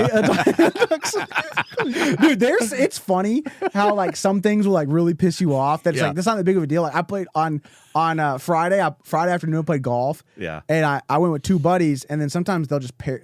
They want there to be a foursome to make more money, so they gave us this like random guy to play with us. And my buddy Sonny, who you know Sonny, and he's been on this podcast too when we were running. he goes, your last shot when you teed off, he was like, it wasn't a good shot, and he goes, oh, that's trouble, and like made a thing or whatever. And he told me, I was pissed at that guy for many holes. Anytime he would mess up, I look at Sonny, I'd be like, and he was like, what are you so mad about? Like, or whatever. I was like, this guy wants to talk shit. He goes, he wasn't talking shit, and I was like, I gotta have a grudge in my head. I gotta get a chip on my shoulder. And then like we found out he was a teacher, and then later he ordered 2 beers. And I was like, 2 beers? I was like, gonna suck real bad when I call the cops and you get a DWI and your life ends. And you lose that teacher's license. This is what I have a relative who is a better runner than me, okay? Yeah. They are a better runner than me, but this is what they don't have, right? So, like, I've encouraged them. I'm like, hey, come to Dallas, do the Dallas Marathon. Do it with me. Like, you're capable of doing this, right? But, you know, it's that minimum 3 to 4 month training plan that you're going to do. Yeah. Okay. So anything you're going to commit to for 3 to 4 months, you're going to get a cold. Something's going to ache. There's going to be all these reasons to quit, right? That are very mild reasons, but you're just going to get in your head, right? I think I might be straining this. I don't want, it's like, no, just go do it. You're fine. Ice it down, go do it. You know, you've done it. And, this relative, they don't do that well. And I was trying to explain to him, I was like, look, you and me, I was like, I'm gonna keep you focused. And I was like trying to talk shit. Yeah. And they're not that type of person, you know? So they're just like, he's fucking mean. And it's like, what? But this is it's like, you don't understand. I got to build this fake thing where we don't get along, we don't like each other. And then that's going to motivate us to like one up each other and get this going, blah, blah, blah. And it's like, I I don't think people appreciate how much unjustified hatred really helps you excel. Oh, 100%. Really helps you excel. And then at the end of it all, we're going to squash it. Yeah. But it's like right then when he's like, that's trouble, it's like, I'm going to fucking show you trouble. Yeah, you want to see trouble? Oh, you're going to see Oh, trouble. yeah, you're going to see trouble when you don't have a job anymore because I call the state. I'm going to be over here just swinging these clubs. Yeah. You're going to be on your way to jail. Yeah. Hope it was worth it. Yeah. I hope it was worth it. Popping off. Yeah. But no, I love that aspect of sports. Just the unnecessary shit talk. Yeah. It's so good. What was funny is like the whole basketball tournament, I was talking about it with my friends that had nothing to do with it, and they were hyping me up. So like I was texting them about it, and I was texting them about it when the first round draft pick wasn't going to be there. I was like, we got problems, guys. And they were like, what are you going to do? And I just wrote back because I was second round draft pick. Yeah. And second round, by the way. Way to go. Big deal, Way to go, man. Right in the middle. That's what I told you. I'm in that little middle class. Father of two, second round. And Let's go. So I wrote back is like, what's going to happen? And I wrote back, sometimes second rounders got to play like first round draft picks. And so they started sending me all these like motivational things. You only get one shot. Yeah, and I didn't say anything else the rest of the day. And then when they asked me how it went, and I was like, well, you know, I said sometimes second rounders had to play first round. I was like, I was basically not at the arena. I didn't even show up. I just picture you on the side. Like, you remember Michael Phelps when he had the stank face at the Olympics? I just picture you over there with like a hoodie on. Like, no, there was people that were doing that. No way. That's what I'm telling you. It was so, and that's what like. Has Cowabunga started releasing highlights yet? We need the highlight reels. I know they had to be. There were some highlight tapes. Somebody had to be filming this, and there were some things that were really cool, right? Yeah. To me, I think you got to go one of two ways. Okay, if you're my level, I can talk shit because it's funny, right? But if you're one of the better players and you're talking the shit at that tournament with a bunch of local average comedians that are less than average basketball players, that's kind of weird. Yeah. Right? You know what I mean? Like, guaranteed there was somebody who showed up in Vans that day to play. Like, yes.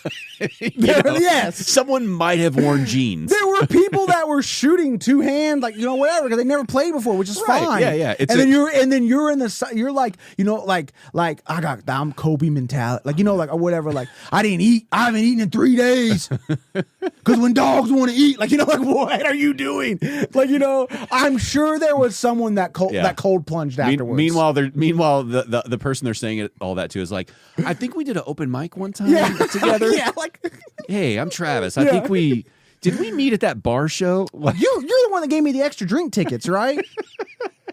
And so that was my, since I didn't. It's like the football game in Wedding Crashers where it's like just a sack of lunch. Yeah. Yeah.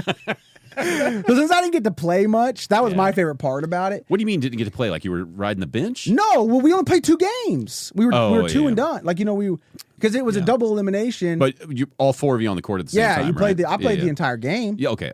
Our first game was close. I think we lost 13-11, 13-10. You got to win by 2. It was to 13. And that was the team that won. So that's why the games were quick. They're quick. We're not going to 21 here. Okay. Some games were quick.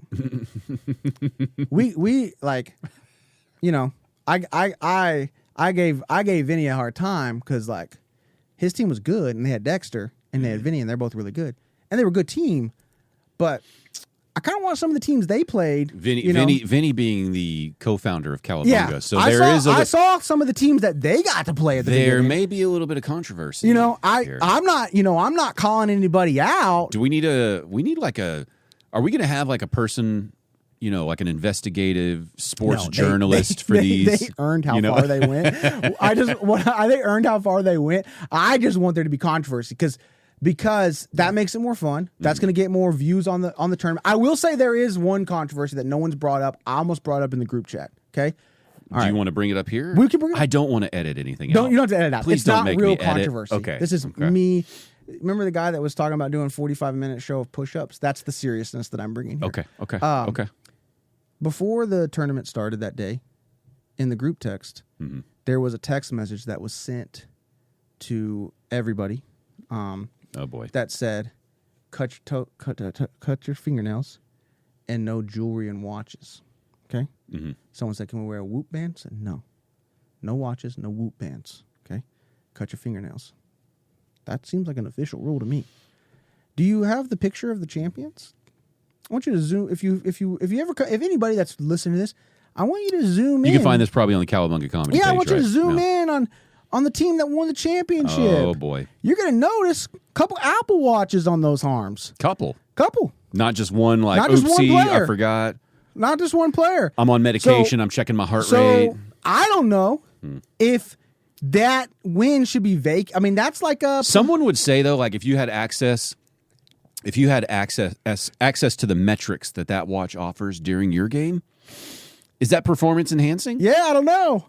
I mean, so... Are you basically doing steroids? Are you doping? So, look, I'm not saying that my team should have been in the championship. We're not accusing anyone. Yeah. This is all just hypothetical my team talk went here. 0-2, so I'm not worried about my team winning. No. But I'm saying, we want a fair game. Should the Plano Poppies championship be vacated? Or should there at least be an asterisk next to it in the rule books? Yeah. How many Apple Watches do you think were there? 2, 3? We got to go to the footage. But I mean, maybe asterisk. Yeah. 2 Apple Watches. Who knows if it affected the game, but it was against the rules. But in all seriousness, what a great thing that they came up with, that Vinny and Niaz came up with. I think it originally was, I mean, dude, we had shirts. Yeah. We had intros. Shockingly organized for a group of comedians. Super organized, super fun, super hard work. That's why, like, I say that me talking about the seating thing is a joke. It's definitely a joke. The dude, they did all this for free. Yeah. Like, even if they did give themselves, which he didn't. Well, here's the thing. You say it's for free, but we're learning, you taught me with NIL and college sports that, like, these alumni, they'll throw a bunch of money where it's like, oh, I don't care. So it's like somebody's getting paid. Yeah. Someone's making money. Are we going to find out that, Vinny and Niaz also opened up like a basketball jersey factory, and that's really what this was about, was selling a couple shirts? Hey, I don't know, but it was a lot of fun. If you haven't gone out, if you're a comic and you are a little bit athletic and you haven't gone out yet to play basketball, go play basketball. It's every Saturday at, I think it's 11 a.m. in Plano. Just ask a bunch of comics. They all know about it now, and somebody will give you the details. It's super fun. Do it. Yeah. And, I'm going to be on paternity leave for 6 weeks. I'm thinking if I roll just right with taking care of the wife during the week, I can get some Saturday time. Yeah, that's a tough one. I'm going to try. I think if the in-laws come over on Saturday, to watch the 5-year-old, and they can chat about whatever, how you feeling, all that stuff, then maybe I can duck out for like 3 hours. I need a few more 38 and plus people to come play. Yeah, well, I think here's the thing. We know what kind of basketball we like, right? We were talking about Dirk. We were talking about Spurs. We got to get a team, guys our age, lots of ball movement, not a lot of running. Ball movement. I want back to the basket. I want couple pick and rolls. Yes. Classic, fundamental. Yes. We are going Steve Nash stop. Well, actually, he's a little too active still. I need someone. Well, we have to have someone on the team that can jump, because I have 5 jumps Saturday in me. I'm on a jump count. Like I'm on Okay. Yeah. Here's my old thing that happens. Okay.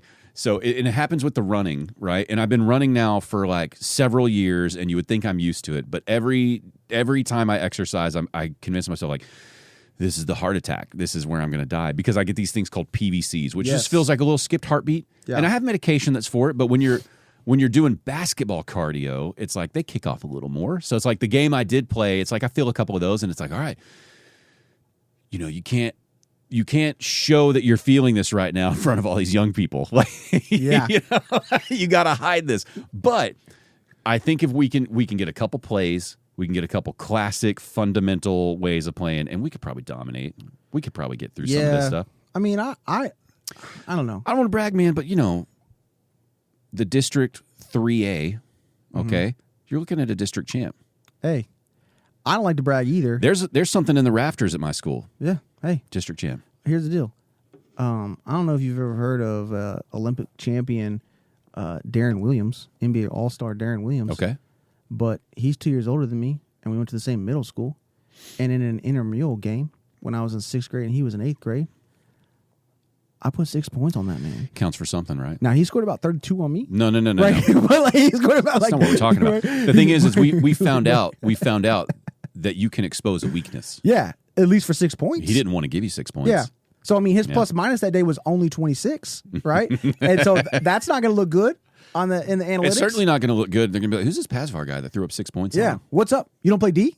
You don't play D? Mm-hmm. Now, and I don't know if they were technically on him. There's there might have been fast breaks, but But maybe that's part of our game, right? Well, it's half court. We can't do fast breaks. Hey, you haven't played. There's been days where we do full court. If we do full court, that could be a big part of our thing. Where like you hang back. Oh, a little cherry picking. Yeah. And then we just do the one-handed lobs where you get these soft layups. Here's the problem. Actually, we don't even need to do the layups because that's a lot of extra running.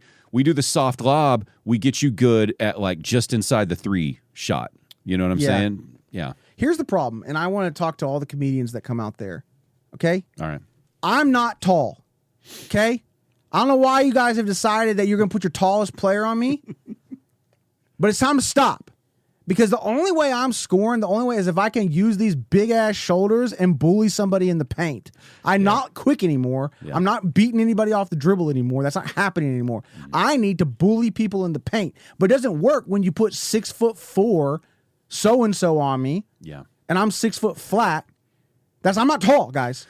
Maybe we do like a reverse double team. Like maybe when they're guarding you, I just come right next to you. Boom, you got 2 offensive players to guard now.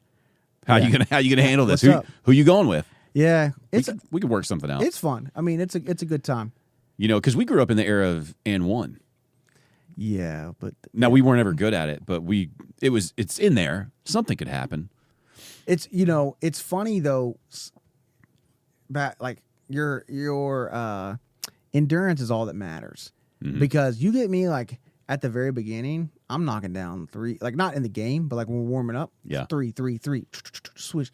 But after we've played 7 minutes of the game, and my legs are gone, it's like brick, brick, or whatever. So okay, you know what I've been doing in hopes that I get back into this because it sounds like it's all talk, but like I don't want to brag, but I'm fortunate enough to have a YMCA membership, and that's where I like to work out. For real?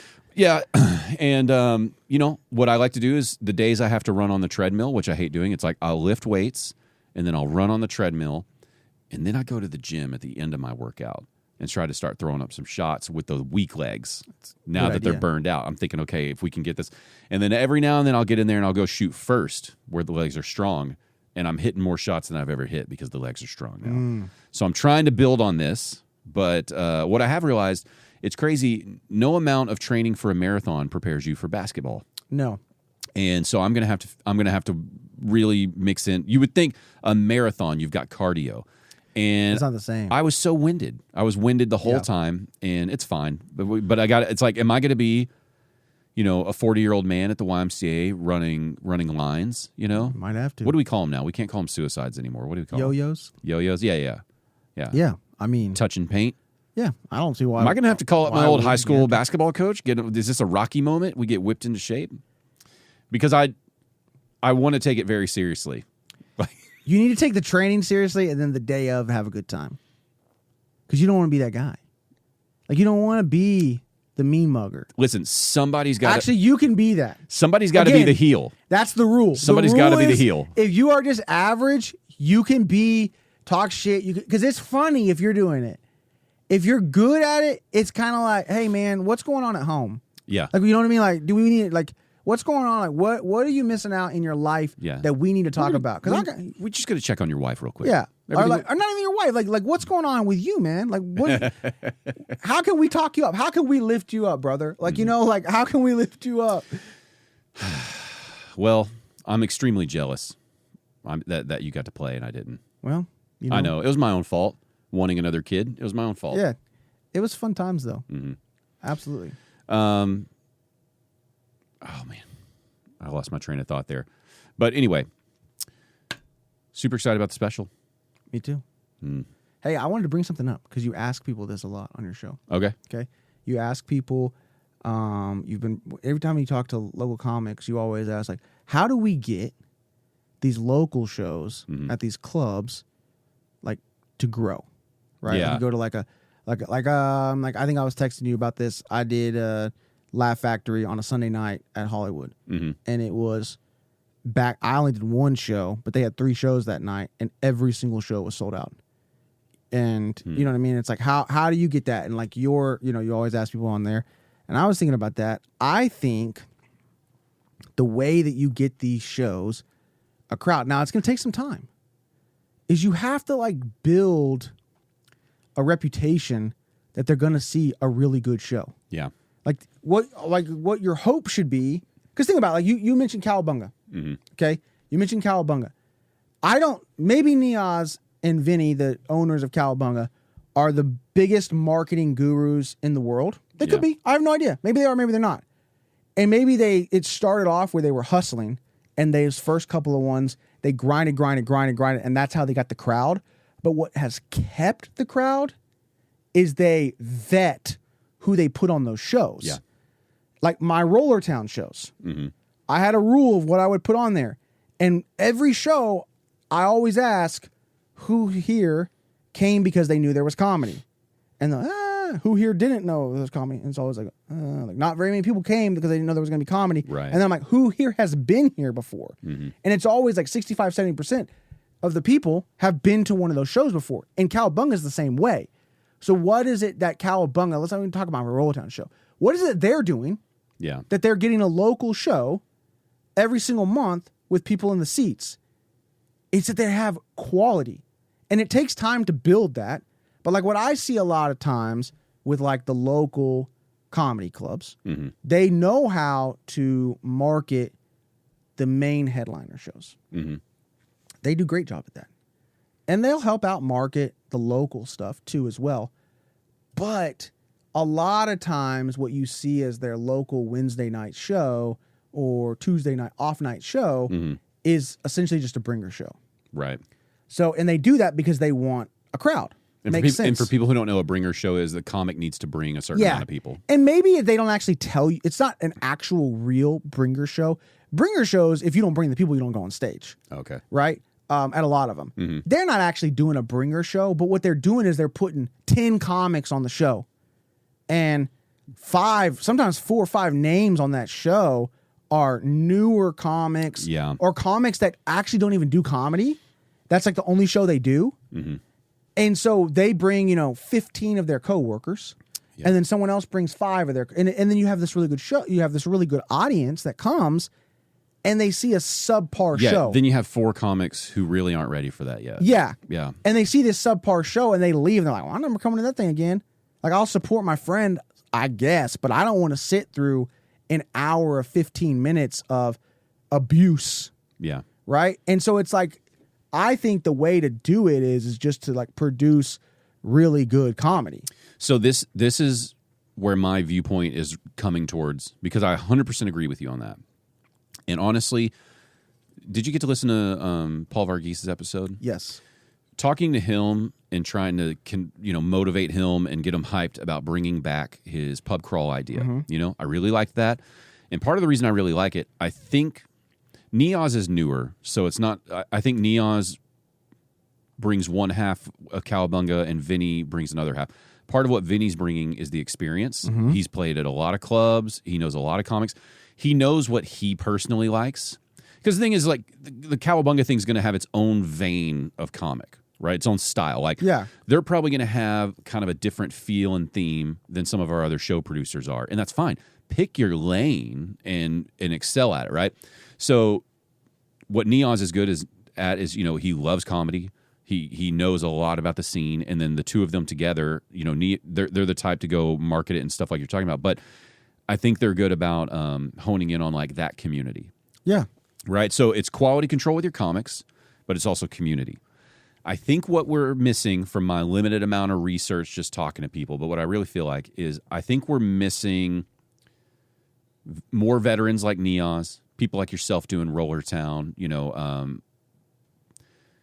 like you're now the people, whether you like it or not. You've got to be the people vetting the scene and kind of pushing the right people to make those moves, right? That's why I was kind of encouraging Paul. It's like, well, if you feel like you're going to hit 4 bars and, the first 2 bars are going to be better and the second 2 bars are going to be worse, that's a good stepping stone. That's something that worse comics can work towards, right? Because I've been to a lot of those shows where you got 4 terrible comics and it's like, look, I know you need time to get better. I know you need to go on stage and perform, but not 4 of you. And we got to have a little quality control for sure. Because I was thinking about, hypothetically, let's just go crazy. Let's say you're taking a club show, right, where we got three format, the MC, the feature, the headliner. Sometimes there's a guest, right? Do you see a world where, like, okay, we got a young and up-and-comer that we want to give an opportunity, but we don't want to risk tanking the show, right? Have you been in scenarios where they just tell the audience, this is one of our young up-and-comers, we're trying to give them... Yeah. Like, could you throw them on, like, after a feature, before a headliner, and just be like, they're going to do two minutes... they've never been on this stage before. We're trying them out. Let's give them could you just be honest with the crowd and then they'd vibe with it? Like, would that maybe be a way where veteran comics could start giving some younger comics chances? And then you could also be like, hey, listen, it's a sold out room. We're only going to do this if you're coming at it with 100% respect and you're going to really attempt this, and like, giving you something to aspire towards. And it's like, and this still doesn't mean you're like on the roster or anything. This is just a shot. We're giving you a shot. Yeah, of course you could do that. I mean, they do that. Have you seen anything like that? So, I mean, okay, like the show I did at the Laugh Factory was for Chocolate Sundays, which is like a very popular show that's been around for a handful of years. They sell out almost every single Sunday, okay? And what I was on was this thing called First Impressions. And that's essentially what it was. It wasn't like, and they talk about that. Hey, for the first 30 minutes, this is our first impressions block. And then we get into the show with the people. And this doesn't necessarily mean these are comics that aren't good or that these aren't comics but it's people that we've never seen on our stage before, right? So it's like, and they're letting them know because there could be some comics that bomb, you know what I mean? And they're setting them up for that. So what works with them? That, and this is the whole, they have built a reputation that Chocolate Sundays has, that every Sunday there's going to be an awesome show. They don't even produce who the lineup's going to be. Right. And it sells out. Now, there's guys that will perform on that have been on Netflix and done all this. Like, there's really good comics that are on that show. But you can't tell me that if somebody put something like that together at one of the 15, however many clubs there are now here, and it's gonna take 3-4 months to build it, but you can't tell me that you couldn't get the same 100 people to come every other Wednesday and that be their Wednesday night thing, right? Because there's enough really, really good comics here that you could rotate. And you're not even including the people that you could bring in on a Wednesday who are about to do a Thursday, Friday, Saturday here or whatever. You can pull in some of those out of towners onto that if you're doing a little work. And the problem is that it's a business first. Yeah. So they don't have 3 or 4 months to let it build. They don't have that. They don't have that luxury. Yeah. And so what they do is they put those shows. And hey, I've benefited from that before. I probably got opportunities to headline some of the clubs before I was ready because of the fact that I could bring a crowd, right? So I've benefited from that. I get that. I get why they allow, why they do that, because it's a business. So they do that, and all you do is when you put together a bad show is turn on, you squash your repeat customers. Now, for that night, you did great. And then what you do is you rotate it out, and 3 weeks later, you do another one. And you bring in, 5 other people that can bring, 15 coworkers, and you got 75 people or whatever that. But if you wanted to build something that's sustainable, and it's like, hey, like, why does Backdoor sell tickets every week? Because they're focusing on community. Like they're, because let's be real. It's like, as much as I love that club, and I think Linda's incredible. They are not like marketing business geniuses over there. They are putting comedy first, right? That is a comic that loves comedy running that club, who views themselves as a comic first, not a club owner first. Well, I've never heard that out of her mouth, but that's how I take it in. This is a comic who happens to run a club also, she has her own set of rules for her own philosophies of comedy. Again, Backdoor comedy is going to be way different than Cowabunga comedy, but it's like you got to have these people running it who care about, both of them care about their version of comedy equally. Yeah. And I think that's why, like, because I think I was talking to you about it. I was like, the Richardson crowd, like when I've gone there, these are people who live in Richardson going to Backdoor Comedy Club. Yeah. There's not a lot of people like driving from Dallas or driving from, Plano or Frisco to go to Backdoor Comedy Club. They're tapping in to these people in this scene there, and they're building a very loyal following. Yeah. People who are just going to try it out. And I mean, I think it's like, why can't you rinse and repeat that? You know, I don't know. I don't know how hard it is to do something like that in, you know, Mockingbird Station where Hyenas is, in Deep Elm where DCC is. I don't know if that's as possible, or if you just have to rely on a bigger club model that they've done. Maybe.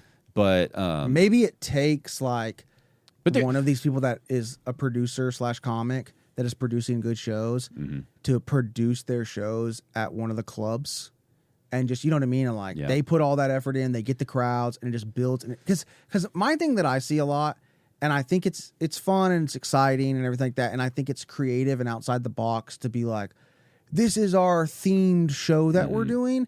And I don't necessarily think that brings people in. Like, let's like, oh, this is OU alumni Suburban Dad Night. You know what I mean? Like, all of our comics are suburban dads that also went to OU tonight. And so, well, unless they're going to the Collin County OU Alumni Association and to the Dallas County Alumni Association, and they're actually like going hardcore on the marketing. We've got the Boomer Sooner drink tonight. We've got this, and they're like really doing it. You're not going to be like, oh, I'm an OU alumni, let me go to the Suburban Dad show. Right. That doesn't, you know what I mean? But what you will do is, oh, hey, we've got Thursday night free. Let's go to this comedy show. Oh my God, that comedy show was amazing.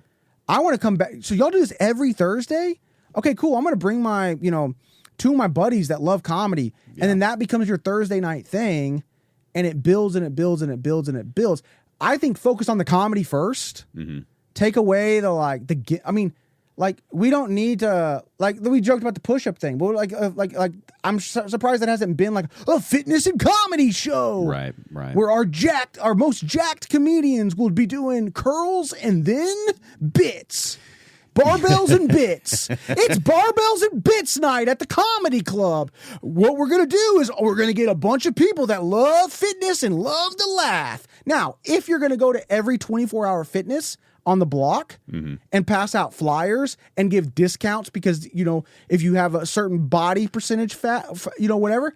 Okay, I got that. But I don't think that's what people are doing. Right. I think they're just like, that's what we're going to do.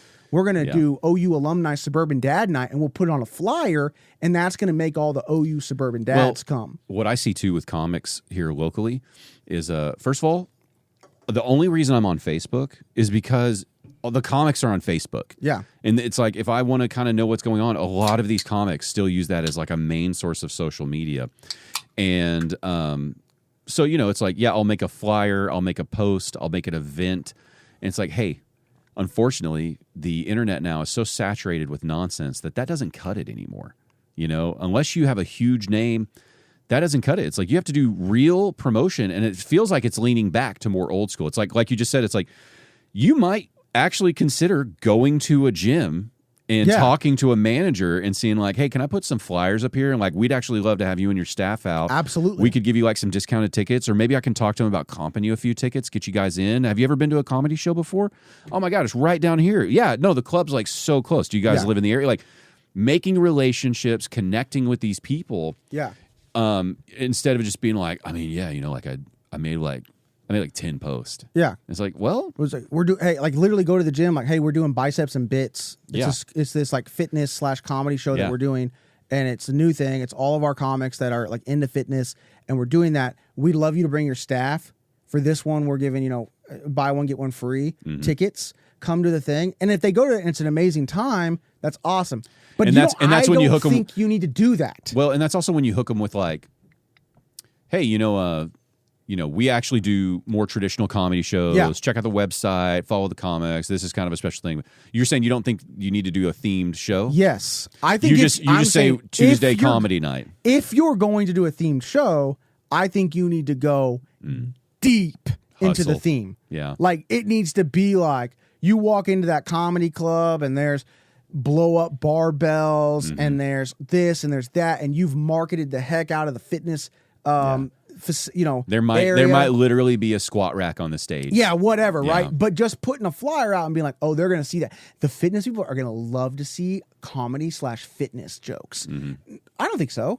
And hey, more power to these people that are some of these ideas that people have came up with are super creative. Mm-hmm. They're super smart or whatever. I just don't know if that's pushing the needle and bringing people in. I think Tuesday night local comedy, that's amazing, would bring in people that like, that's what I do on Tuesday nights now, as I go to this comedy club. Because you could even just keep it as simple as that. Tuesday night local comedy night. Yeah.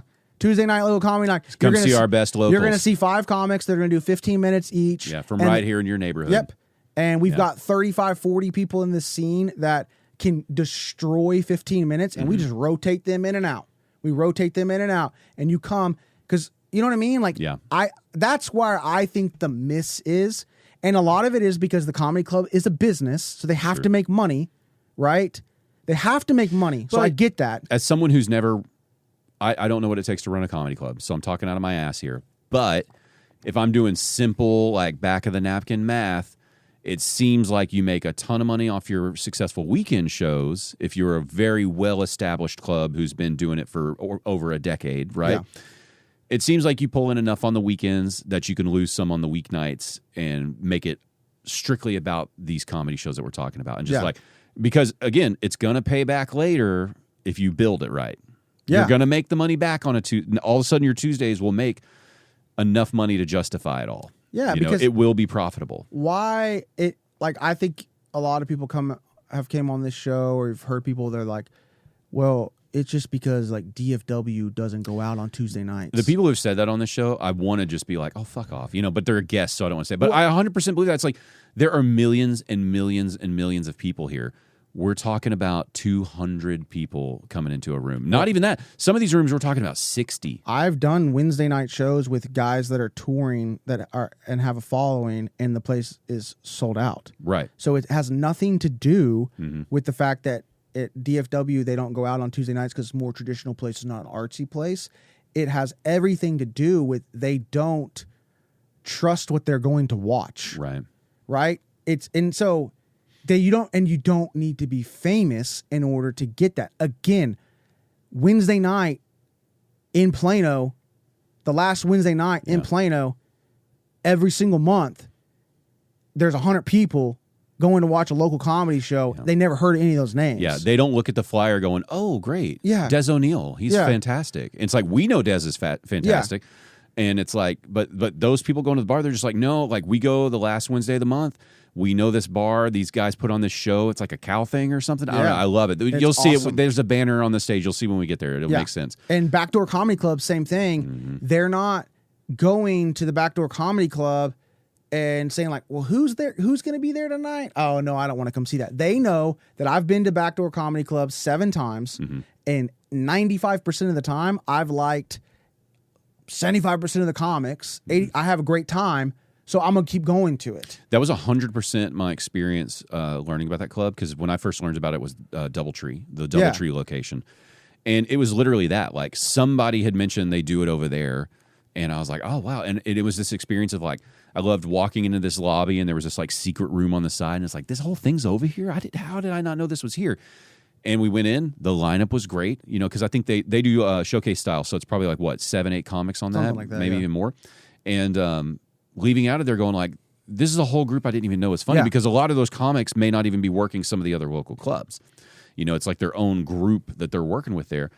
And I would go back constantly. I remember going back, I never know who's on it. Sometimes you'd see the same person. Sometimes you see a whole new group, and it's like, it was strictly reputation, because again, their website was never good. There wasn't anything I could look at to see who was on the show anyway. It was just like, no, it's probably going to be fun. Yeah. Yeah. I think people in this town, DFW as a whole, in the outlying areas, I think they're failing to appreciate that that's really all it is, that it's that simple, that if you put high standards and you put a high bar, a couple of things will happen, right? These comics who you think won't rise to the occasion, several of them will, right? Because you will see a goal, right? These ones who are all ranty and negative, and it's like, oh, it's bullshit, it'll never work. Well, fuck them. They're going to fall to the wayside anyway, right? Because if they're just trying to write great jokes and they're just trying to perform, they will attempt to meet that high bar. They want something. They want a crowd too. Everybody wants a crowd to perform in front of, right? So your real ones who love the craft will benefit from it. And I think as producers, club owners, these things, you put those opportunities out there and then you really hold that standard. No favors. You tell people right at the start, like, hey, this could be like every show is basically a tryout. Like if you bomb on this, you may not be invited back to the next one. Yeah. And put your standards in there and stick to them. That's it. That's what I did with the booking at the Roller Town. Mm-hmm. Okay. Because of the fact that it was backed by, a popular radio show and they talk about it, everything, I wanted there to be a certain level of it. So I just had these rules in the back of my mind that I followed, so that if someone hit me up that did not meet that criteria, I just told them, I was like, here's what my criteria is. You're not there yet. Mm-hmm. If you'd like to come in for a guest spot, absolutely. I'd love to have you on a guest spot. But I can't headline you because you haven't hit this, or this. Mm-hmm. I can't feature you because you haven't hit this, and this. And I'm gonna stick to that. And I broke that rule twice, and both times I regretted it. Yeah. And that's what they have to do. I think that's what they have to do because, it doesn't have to be a feelings thing. You don't got to hurt people's feelings. There's ways of saying it. Just be professional. And it's a but job. the thing is you come from a sales background. You have a career where you and I both do. So we understand that there is professional communication that has nothing to do with you on a personal level. We're just telling you, like, these are the goals we're trying to hit. And if you can do these things, we would love to have you be a part of this, And I think a lot of comics have never been in situations that they have those types of conversations, so they don't know how to not take it personally, especially on a local level. When you're talking about getting people who are at open mics, bar shows, indie shows, who are trying to get on better shows, they probably haven't had a lot of that type of communication. How many of them are like? There's very few comics in that setting who have like a professional career and can take professional critique.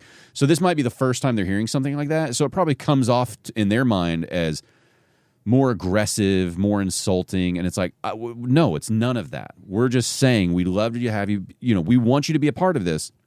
We need you to try these things first. Our scene would benefit from local shows popping off immensely. Our clubs are great. They're doing a good job at, if you ever do a weekend, you're going to be in front of a great crowd. Mm-hmm. It's going to be packed more than likely, 95% of the time. Mm-hmm. The overall majority, I don't know if I'm not going to throw stats out there. The overall majority of the time, there's going to be a really large crowd, and that's awesome. Mm-hmm. And it's like you said, something to work up to. But if you think about it, what do we say? There's 10 clubs. Yeah. So, okay, there's 10 clubs going on a weekend. People don't usually travel. Headliners aren't traveling with MCs, so that's one spot, right? That a comic gets to do, where they get a 4-show run for the weekend. Mm-hmm. And I would say it's 50-50 nowadays if they're bringing their feature. So let's say it's 5. So that means 15 comics a week are getting that opportunity, and that's it. We got way more. And I'll tell you this, than 15 comics. And if you're like how you're saying, like something to strive for, but if we had really, really good local showcases where it was something you had to work up to, not just like, well, I've been doing it for a year. Mm-hmm. Mm-hmm. Why am I not on this, and this, and this? Yep. Where it's like, well, yeah, you're just not ready for it. I know your friend who's been doing it for a year got on that, but your friend has also been doing 7 open mics a week. You do 1 every other week. Mm-hmm. So yes, y'all started at the same time. And they've been trying new material with these instead of just hammering on the same. Or if they aren't, they've perfected this 7 minutes where it's like can't miss. Each time they're getting up, they're attempting to improve. Yeah. So and hey, I'm not saying that you can't get there eventually. Here's what they did. And first of all, let's not make it about your friend. Let's make it about you specifically. Like, it's like when I talk to my kids, and my kids will say, my younger sister did this, so why, or my older sister, why? It's like, hey, we're not talking about them. We're talking about how can you improve. And that's kind of the same thing with this. Is like, if we could get more local showcases to where it's not just, okay, I either do open mics, bar shows that have very little crowds, or I'm a regular at one of the comedy clubs on the weekends. Mm-hmm. You're missing some runs. You're missing something in between that. And we have enough venues to where there should be 50, 60 comics a week getting quality stage time. Not stage time. There's tons of stage time. And let's just say, like, okay, first of all, I want to touch on something you just said about these headliners. So there's an MC spot, maybe a feature spot, right? What I've been hearing on the more famous podcasts that I listen to, like your Joe Rogans, your Andrew Santinos, like these people who put up Mark Norman and Sam Morrill, like these are professionals that go around the country consistently, and they've been doing that for at least 10 to 15 years, going around the country as a headliner, right? What I hear them say a lot is they're starting to talk more and more about how they want to bring their own people because they don't want to risk being stuck with somebody local who sucks. Yeah. You know what I mean? And it's like, so from a stance of personal pride in terms of Dallas-Fort Worth comedy and the surrounding areas, you should hear that, right? You should hear this headliner, and your people I was telling you who don't want to rise to the occasion, they're going to hear that, and they're going to be like, well, Joe Rogan, like, fuck him or whatever, blah, blah, blah, this, that, he doesn't matter. They're going to hear, Andrew Santino or whoever say, well, blah, blah, blah, and they're going to have their own prejudice against that comic. But it's like, the reality is, they're touring here on the weekends. They're selling tickets. Maybe it's not Joe Rogan. He's doing huge arenas. But they're telling this to the headliners that are coming here in the clubs when they're hanging out in green rooms and stuff behind the doors. If they're saying it on air, they're saying it to all those comics. Yeah. So that means there's going to be fewer and fewer spots in Dallas-Fort Worth if they all decide to start listening to them. For sure. And the only way to get that back is for you to go up and murder and kill and take that MC spot that you're given as the biggest opportunity of your life, and to take it so seriously, not just like, I've been doing it for like 2 years. I think so-and-so is going to let me host. And then, I'll just like do my bit through there. It's like, no, you should be looking at that as your first ever time headlining in this MC spot. Take it that seriously so that then these people from out of town start going like, I don't know, man. Every time I've gone to Dallas, they got some killers. I think I'm going to see who they got there. Because this isn't middle of nowhere Kansas. No. Where I understand if you're playing middle of the nowhere Kansas where there's probably not a real comedy scene. I mean, no offense to the people of Kansas. They probably have some great comics, but it's literally just smaller population. Yeah, just smaller population. There's not enough places to go up. Mm-hmm. So I can understand being like hesitant of having that comic, because even comics where there's a scene where there's not a lot of opportunities to go up, they might be doing it for 5 years, but they're less of a veteran than a 1 year person here who is going up all the time. So there's no reason why our scene that is really talented and really big should have to, should the reason why they're not bringing their support, or the reason why they're bringing their support is because they don't feel comfortable enough with our support. Right. The only reason why it should be that they should take someone is because like, well, I bring my buddy on the road because we're going to be gone for 4 days and I want to hang out with him. Right. And and I sell enough tickets that I can throw them some extra money and make it worth their time. If you want to be known as a comedy town, it starts with your jokes, right? I mean, it's just your reputation is like, dude, the comics there, they're unreal. Like, I can't believe this, Dallas isn't popping off more than every time I go there, I learn about a new killer. And you and me know that we've got these people who are really good here, right? And we're not talking about but it's like all of you kind of more entry-level people, you should be getting kind of motivated about that, being like, man, really, the people who are in your zone right now, what they should be getting motivated to do, right? Your Vinnies, your Nias, Paul Varghese, you up in Salina with Rollertown. Oh, it's going to be Frisco now, right? Yeah. And then Gretchen down here in Dallas. It's like these show producers. It's like you got to get hyped to start building that show like you're talking about and just forcing the improvement, Yeah. The only other thing I'll say about kind of the more entry level people, it's like I'll hear, if I'm sitting next to, it's like I know a few of the bookers or people who have booked in the past at different things, and someone will come up and ask for that advice, and then they'll be given very good advice. Hey, this type of setting, here's how you're going to want to sculpt that set. You got to get away from this and find something better in this spot. And, I'll hear that same person who got the advice at a different time. They'll be like, yeah, I remember talking to so-and-so. And like, they're, fuck them. Like, they're just telling me in my act. But it's like, hey, man, you got real criticism there. Yeah. Take it or leave it. But you're going to have to learn how to take that criticism. That's the difference between these thriving comedy towns is they don't get all pissy about it. It does, it doesn't just roll off their back, but they're like, okay, they said this, I'm going to try that. Yeah. I'm going to try it. That's what they told me, and they book this. They see this much comedy. Let's try it. I will say this. I did go to, I think this year I went to 9 different states. Mm-hmm. Not all of them, but a good majority of them, or other out-of-town places. When I said that I was from Dallas to other comics, that even if they were like a higher level than me, was like, I've heard good things about Dallas. That's good. You know what I mean? Like, they know that I've heard really good things about y'all's scene out there. I was like, yeah, it's like we have a great scene. We do have talent here. Mm-hmm. But like imagine, and not just like the comic produced shows. Imagine how awesome it would be if we had really good local shows. It doesn't have to be every night of the week, but let's say 2 off nights a week that where there were showcases, and not just for our comics, right? But for, I mean, there was like 5 or 6 years ago, I think it was Hannibal Buress was in town, and he like posted, "I'm in Dallas. Is there a show I can hop on?"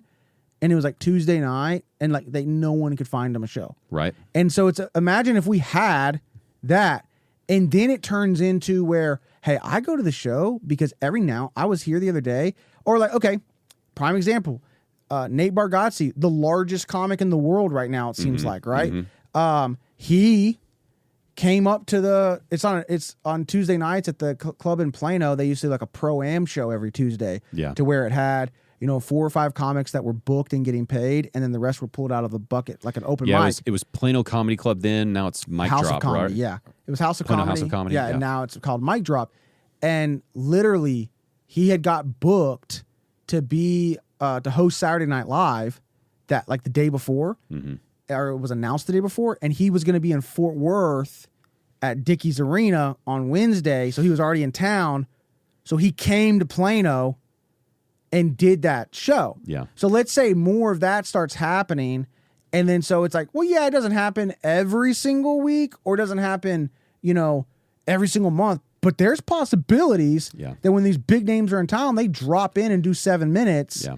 But also, who cares if they don't? The local show is so dang good. I go to it every Tuesday anyways because it's right next to my job, and we get off of work. Yeah. And then me and my 5 coworkers, who we were going to go get drinks somewhere, we're going to go do something somewhere on Tuesdays. Why can't it be that your spot? That's what I. That's what I feel like maybe some of our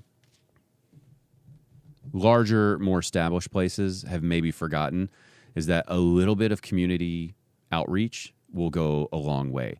Like, you should be viewing yourself as a part of the fabric of whatever neighborhood you're in.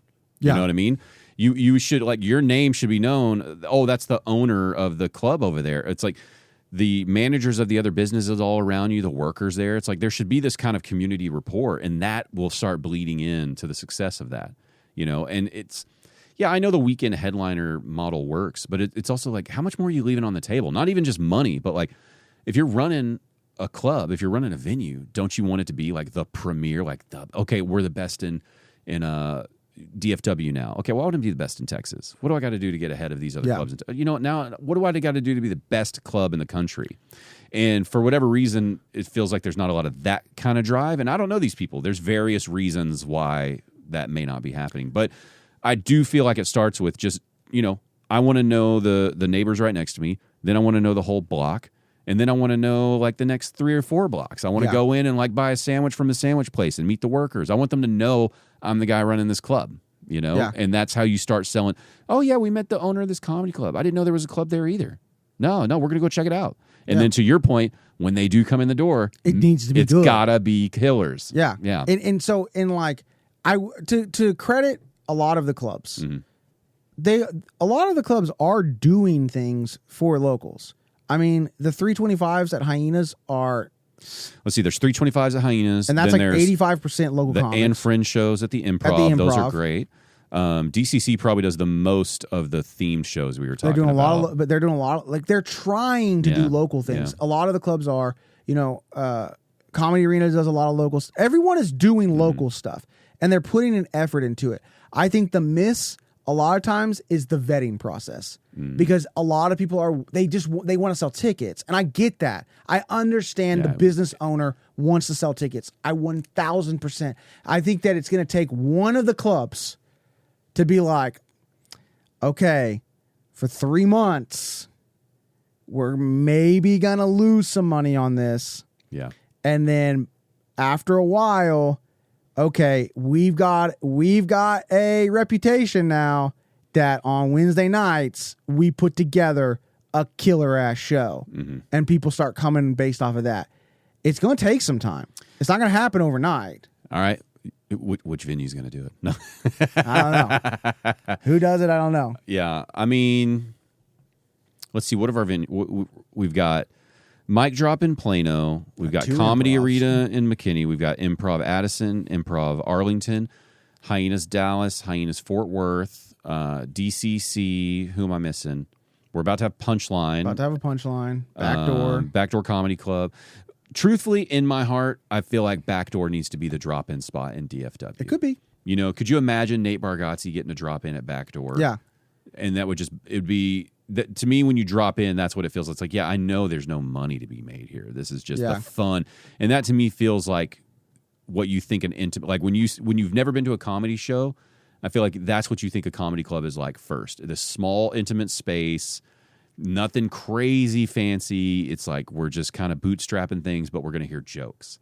And so I would love to see that place be the drop-in place where it doesn't matter that you're headlining even Addison Improv, Dallas Hyenas, like you just swing by real quick, maybe even before your other show because you already sold tickets to that one. It doesn't matter. Yeah, you know? or you do it's a late night like San Antonio has the Blind Tiger Comedy Club, and it's this like little small comedy club, and they have a midnight show.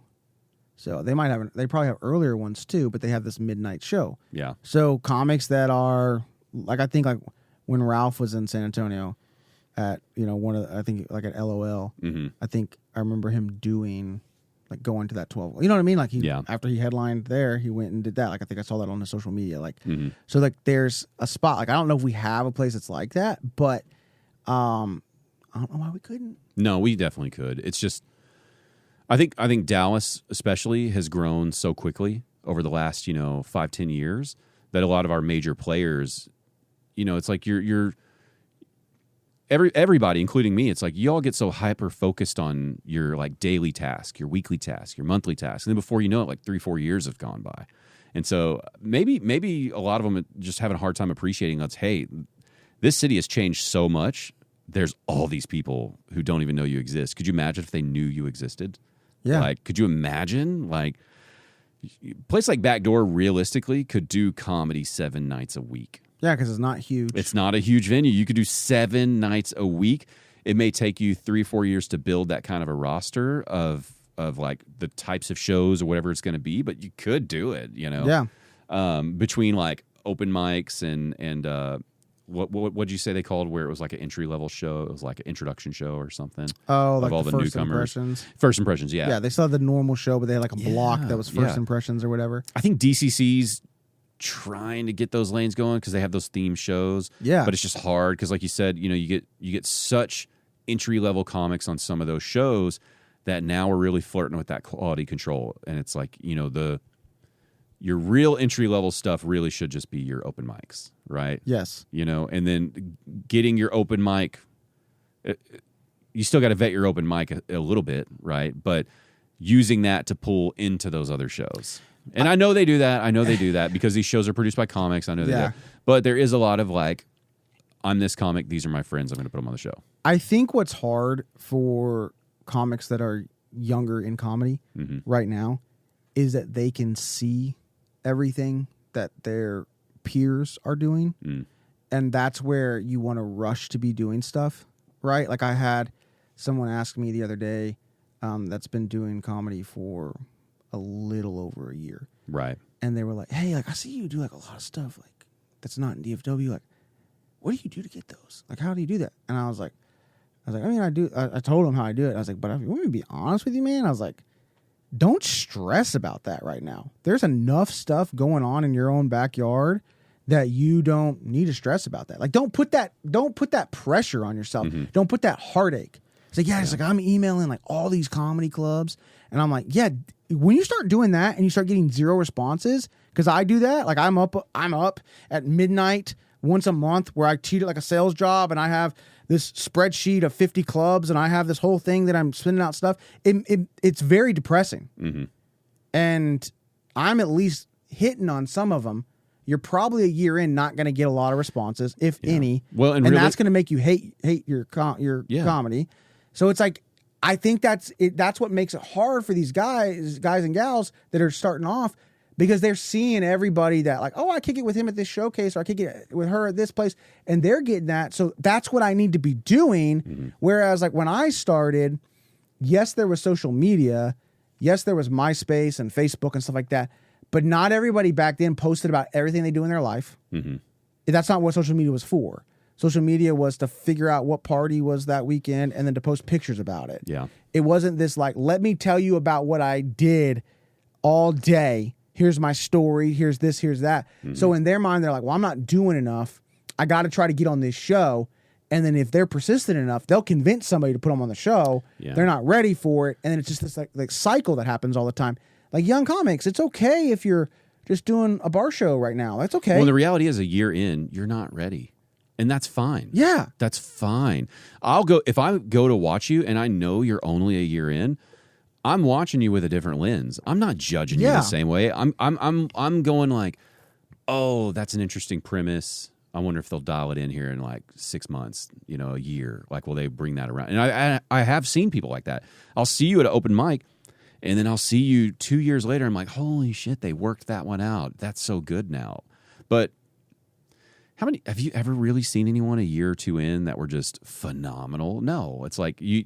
No, I mean, there's a small percentage. Sure, yeah. There's anomalies in everything that you do in life. But I hate putting like an arbitrary number like 5, 10 years, blah, blah, blah. But really, truly, like you don't see many professionals with less than like 10 years in. Because it's just I feel like it's a craft, right? And like any craft, if I wanted to be a woodworker, there's just certain mistakes you're not going to make until you've done, built a chair 1,000 times. And then on 1,001, you're going to screw something up and go, oh my gosh, I could have been making this mistake every time. I need to cut that out. Any artistic thing is like that too. It's like, you're not going to know all of the things you need to know until you've just been on these stages so much. And you're going to learn so much on the shitty stages. And a year in, it's like, stay on the shitty stages. Hey, I kind of like some of those stages. Like, I was talking to someone today, I don't remember who it was, and we were like texting back and forth, and they've been getting booked at a lot of like random stuff where they're getting to do like longer time. Mm-hmm. And I was like, hey, dude, good for you, man. I was like, I actually really like those shows. Right. I was like, they're kind of fun. You can try out stuff. You get to, it's going to get you. And when you do those hell gigs, it makes you just murder at good crowds. Because if you can get those hell gig people to laugh a little bit, mm-hmm. imagine what that joke's going to do to a crowd that came and paid $30 to be there and is engaged and maybe a little bit more intelligent, mm-hmm. or whatever. That's the fun part. I mean, okay, coming back to basketball, it's like when I played basketball in high school, we were this small school. We were not very good. We did not have a good reputation. We all thought we were really good. Our high school coach that came in from somewhere else, and took the program over, like he literally, like we're singing chants about how terrible we are and like how the program's going to change and blah, blah, blah, all this kind of stuff, right? Like he's just laying it down of like, you guys are terrible. Yeah. You're terrible.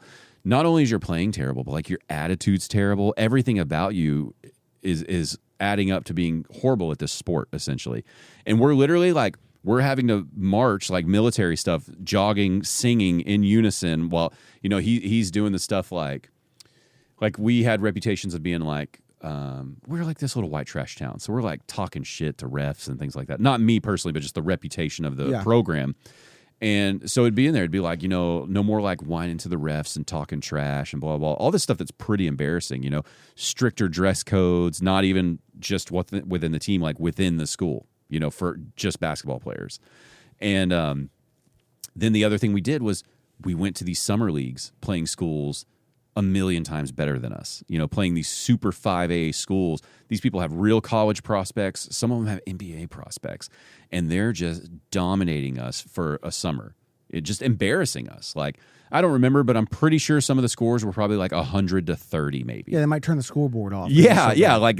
This is a practice game for their B squad, whatever. And, but it's like, when we finally made a shot on one of those real basketball players, it's like, God, you felt like you earned every bit of that. And then when you come back to your little small hick town, none of that phases you anymore. You know what I mean? You're just like, oh my God, if we just run the play how we know, we're gonna score. It's like bonus money. It's free, Yeah.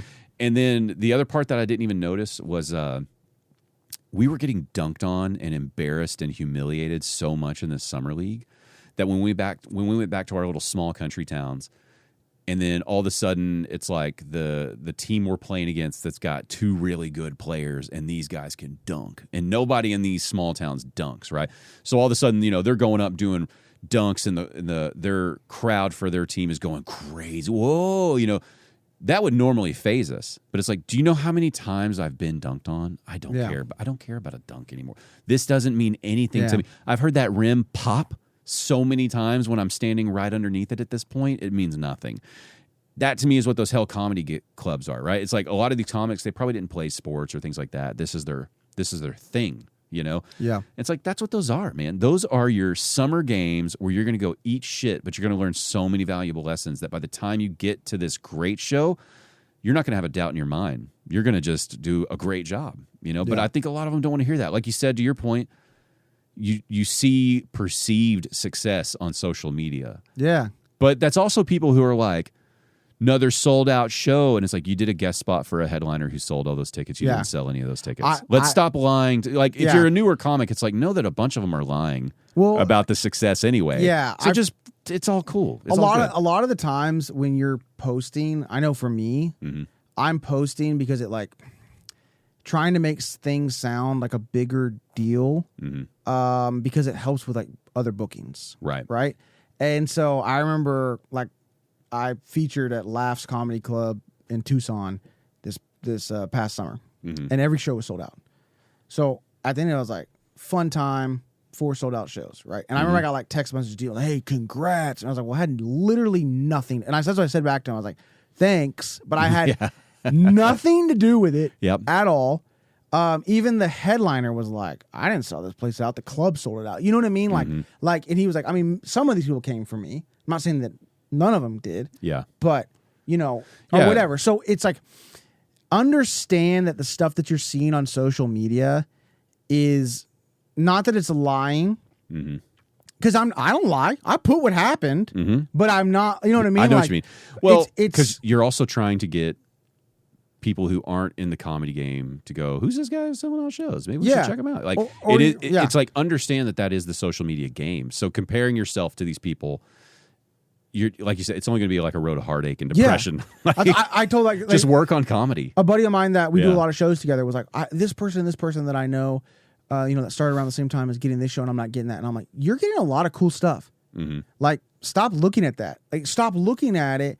That trying to compare it, it's not going to help. I do that with my stuff too, and I was actually had this conversation with my wife on Sunday because I was like, it's nice that since I'm playing this basketball, I'm getting to know a lot more of the younger in comedy comics, and they'll talk to me about gigs that I was mad about that I did, and it's a big deal to them to have that show. And I was like, it kind of puts it into perspective a little bit that hey, maybe you are improving here, right?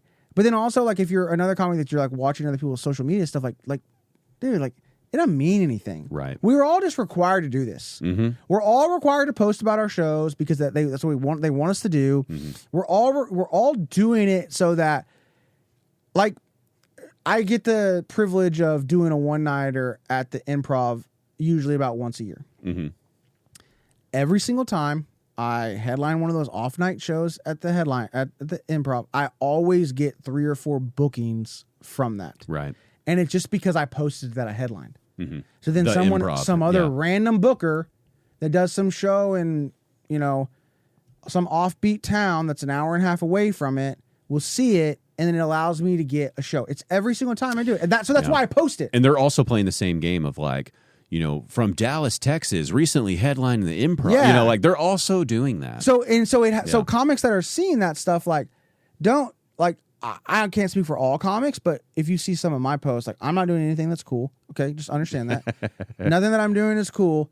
I'm only posting stuff because I want this because I am working, but I want it to be known that I'm working because and I want. I think a lot of more established comics, that's the game they don't want to play, and I think that hurts them too. It's like, hey, look. It's I know you feel like that part's the business side and it's cheap and whatever. It's like, but hey, man, you know what's ethical and you know what's not. As long as you're not violating your own code of ethics, you're good. It's like, you're building something here. If you're taking your comedy career seriously, you're building it. Part of that, like you said, it's showing these stepping stones so that the people you're trying to get your foot in the door with see that you are working. Yeah. It's they know that you didn't sell out that room also. Absolutely. They just see, okay, here's someone who's trying, they're working, they're putting in the effort. They'll probably put in the effort if we book them here.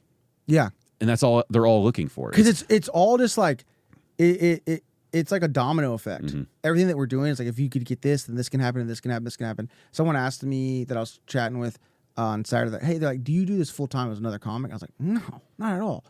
And they're like, really? And I was like, no. I was like, I mean, I get to do a good amount. Mm-hmm. I was like, and I feel like I've told a couple people this, like I'm like 3 steps away of like these 3 things could happen. Yeah. Maybe I'm making a living, not a living, but making enough to where I can take a little time off of the real job a little bit, Because the reality is too, like if you weren't married with children, you could be making your career off this job right now, but you also have a higher standard of living now because there's people who depend on you. Yeah, and I've gotten used to, and I've also gotten used to stuff now. Well, I've already, we already got the mortgage. Like I can't get rid of the mortgage. Like I got to make X amount of dollars to cover that mortgage. You can't just like take a shot of whiskey, smoke a cigarette, and be like, "Babe, I got to be a road dog." Yeah, you don't understand. Right? Let me stay in this mode. I'm coming home with $600 this weekend off of the, and that's it. That's all you're getting from me for the next 7 days. Like. Can we feed the children with that and pay for the, speech therapy or whatever they have to go to, whatever? Like, jeez, so it is all the real problems that come up. Yeah, I mean, and people want to cut in line, right? And I don't mean that in a negative way, but it's like, you should enjoy the journey. Like, how many of these super successful comics do you hear them talking fondly about their first 5-10 years and just, those are those good times that they all enjoyed.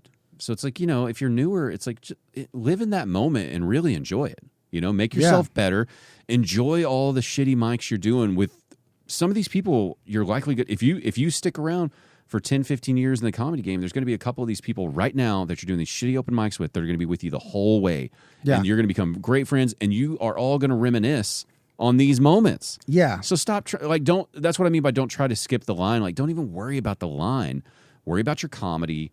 Hone your craft, figure out your personality, who you are, what you want to talk about. There's no way to hone that without just putting in that effort. So enjoy the process. Yeah. It's like I play guitar.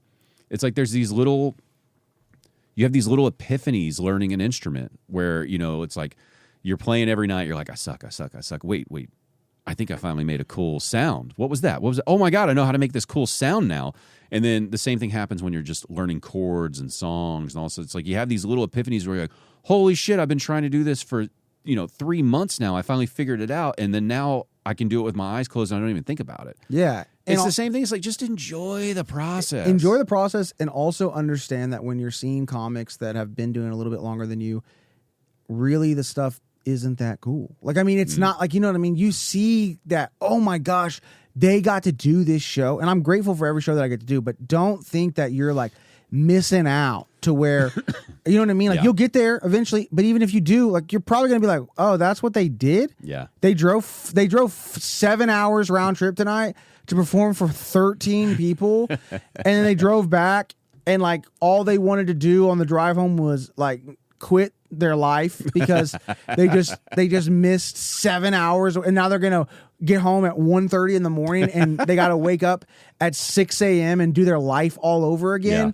I mean, I'm grateful for those shows, but don't, like, if you see these posts on social media that, hey, it probably wasn't that great of a night, in all honesty. Well, even people working with headliners, it's like the amount of times I've talked to somebody where I was like, oh, hey, didn't you just work with so-and-so? How was that? And they're like, I mean, we were in the green room. We didn't really see them much. And then after the show, they kind of bailed. And it's like, it's not like they're partying with the headliner all the time. It's like sometimes that happens, but it's like even that, it's like, yeah, sometimes it's just business, Just get good. Yeah, yeah. Like, it's like the whole thing with the showcases, just get good. You'll be fine. You'll be fine. And then once you got to the point to where you're like, okay, this 15 minutes that I have is pretty killer, start grinding and trying to find really good shows. But, and I think that's kind of the message, the step to do. You know what I mean? Yeah, I think everything benefits if you hold the bar higher, right? So on a personal level, if you hold it higher. As a show producer, if you hold it higher. As a booker, if you hold it higher. As the venue. It's like if everybody just raises it up a notch or two, everybody's going to win. Yeah. Everybody's going to benefit. And the only people who won't benefit are people who don't want to rise, with you. That are just going to be like, well, we've always done this. Like, okay, well. Yeah. Things change, times change. It's like we all know a couple people who just like vent obnoxiously online about like why comedy isn't working for them, and it's like shut up, just go try, Absolutely. Especially as like a fan. It's like I've seen, there's some people I've seen 10, 15, 20 times, and they've been terrible every time. All right, but if I've seen you 20 times and you've been terrible, and I'm about to watch you for the 21st time because you're on some show that I happen to be at, I'm still rooting for you on 21. Yeah. I'm still waiting to see you murder, and I'm thinking like, because it's one of those professions, right? Like you guys y'all can just have a moment where the set clicks, you turn it around, and finally that material, like you found the missing piece and it's working now. And so it's like, if I haven't seen you in 6 months and you worked those little pieces out in all these shit venues, it's like, as a fan, I'm also like, holy crap, this person hit another gear. This is incredible. Yeah. Like I'm psyched for you. It's like I don't care if you've sucked for 100 shows. 101 could be your moment where now it clicked for you and it's like, okay, I guess I'm a fan of this person now. That's incredible. Like they figured it out, because it's one of those rare art forms. It's like you're not all of a sudden just going to be able to get this sweet jump shot. You're going to have to put all these, and then you still may not get it. Yeah. But at least comedy, it's like, comedy's a profession where you could start in your 50s and become an incredible comic that's successful. Like you don't even really age out of it. No. You don't age out of it. You don't physically get pushed out of it. Actually, have you seen like Aaron Belial? Yeah. You don't even have to speak anymore. I know. You don't even have to speak anymore to be successful in stand-up comedy. It's like, so come on. Like, I don't know. But I've always been one of those people where I just get excited. I get excited about the possibilities, and it's hard to get that into people who don't naturally get excited about stuff. Yeah. But if you can, it's like if you can get out of your mopey little dungeon and just get psyched that you are attempting something that's pretty cool and interesting, and your output is really dictated by you. Yeah. Nobody's really holding you back. It might feel like it, but all you got to do is hit the mics and keep working on it. And if you put enough effort into it and you have realistic self-criticism and evaluation skills, if you can really do that, you're probably going to be capable of being pretty funny after. I mean, you can take somebody who's not that funny, you could get them to be pretty funny. Yeah, absolutely. You can, if they really just work at it. I've seen people where you're just like, well, how did that person get funny? Yeah. And honestly, too, like most comics outside of comedy aren't very funny. Not most. There's a lot there, but there are a good amount. Dude, there's a lot of them who they are not the life of the party. Yes. Like you would think they would be. Yeah. I love Lawrence Rosales. Lawrence Rosales is not a social butterfly who's trying to get everyone to laugh. He's more of like, I'm sitting by. He's like the cat who's trying to size everybody up and be like, do I need to chat with you, or am I going to have to scratch you? Like, how's this going to, and so it's like, he's not that dude. But then once you get to know him and he opens up a little more, it's like, yeah, then he's that guy. Yeah. So it's like, yeah, even if you are the amount of comics I've talked to who are like, I'm actually really introverted. It's like, okay, I didn't expect that, but then it makes sense, right? Like, you didn't want to go do all these other things, and so you worked on this. That makes a lot of sense, Yeah. But I don't know. I talk a lot of respectful shit about that kind of stuff, but I really do think, that's the whole reason I have the podcast, is I think this scene hasn't had its come up, doesn't get its due, and I feel like it's moving that way. Yeah. And we just got to keep nudging it, For And sure. I think there's going to be all these different players who have these little pieces to it, and I'm just hoping I have my little piece to it, Yeah. And I think it's going to be killer, man. I think there's a bunch of people that are at your point right now, about 10 years in, that over the next 5 to 10 years will hopefully all be making these moves where it's just like, what happened in DFW? And it's like, you're in that moment, like these scenes that have their classes of people that grew up on East, West Coast, Chicago, whatever you want to talk about. We're in that moment right now where all these people are in the beginning, the grinding stages. There's been a couple people that popped off and blew up, but overall the scene's still kind of rising. And it's like, so you're kind of in control of the destiny of this scene if you're one of the comics in it. Yeah. That's kind of exciting, isn't it? For sure. Yeah. And just go find places to go up and don't get stressed about you're not at this level. Hey, and I'll put this out there. You're newer and you've been doing and you're getting better. I give newer, getting better comics guest spots on my Roller Town show all the time. Like, hit me up. I might say no, but like, have y'all talked about? Are y'all gonna be able to continue on at the new location? Hopefully, I think so, but I haven't. They're very hush hush about their plans and everything. Well, I mean, there's an article that came out where like they were talking about all the things they're going to be doing. Like, and our monthly comedy show is still going to be coming here.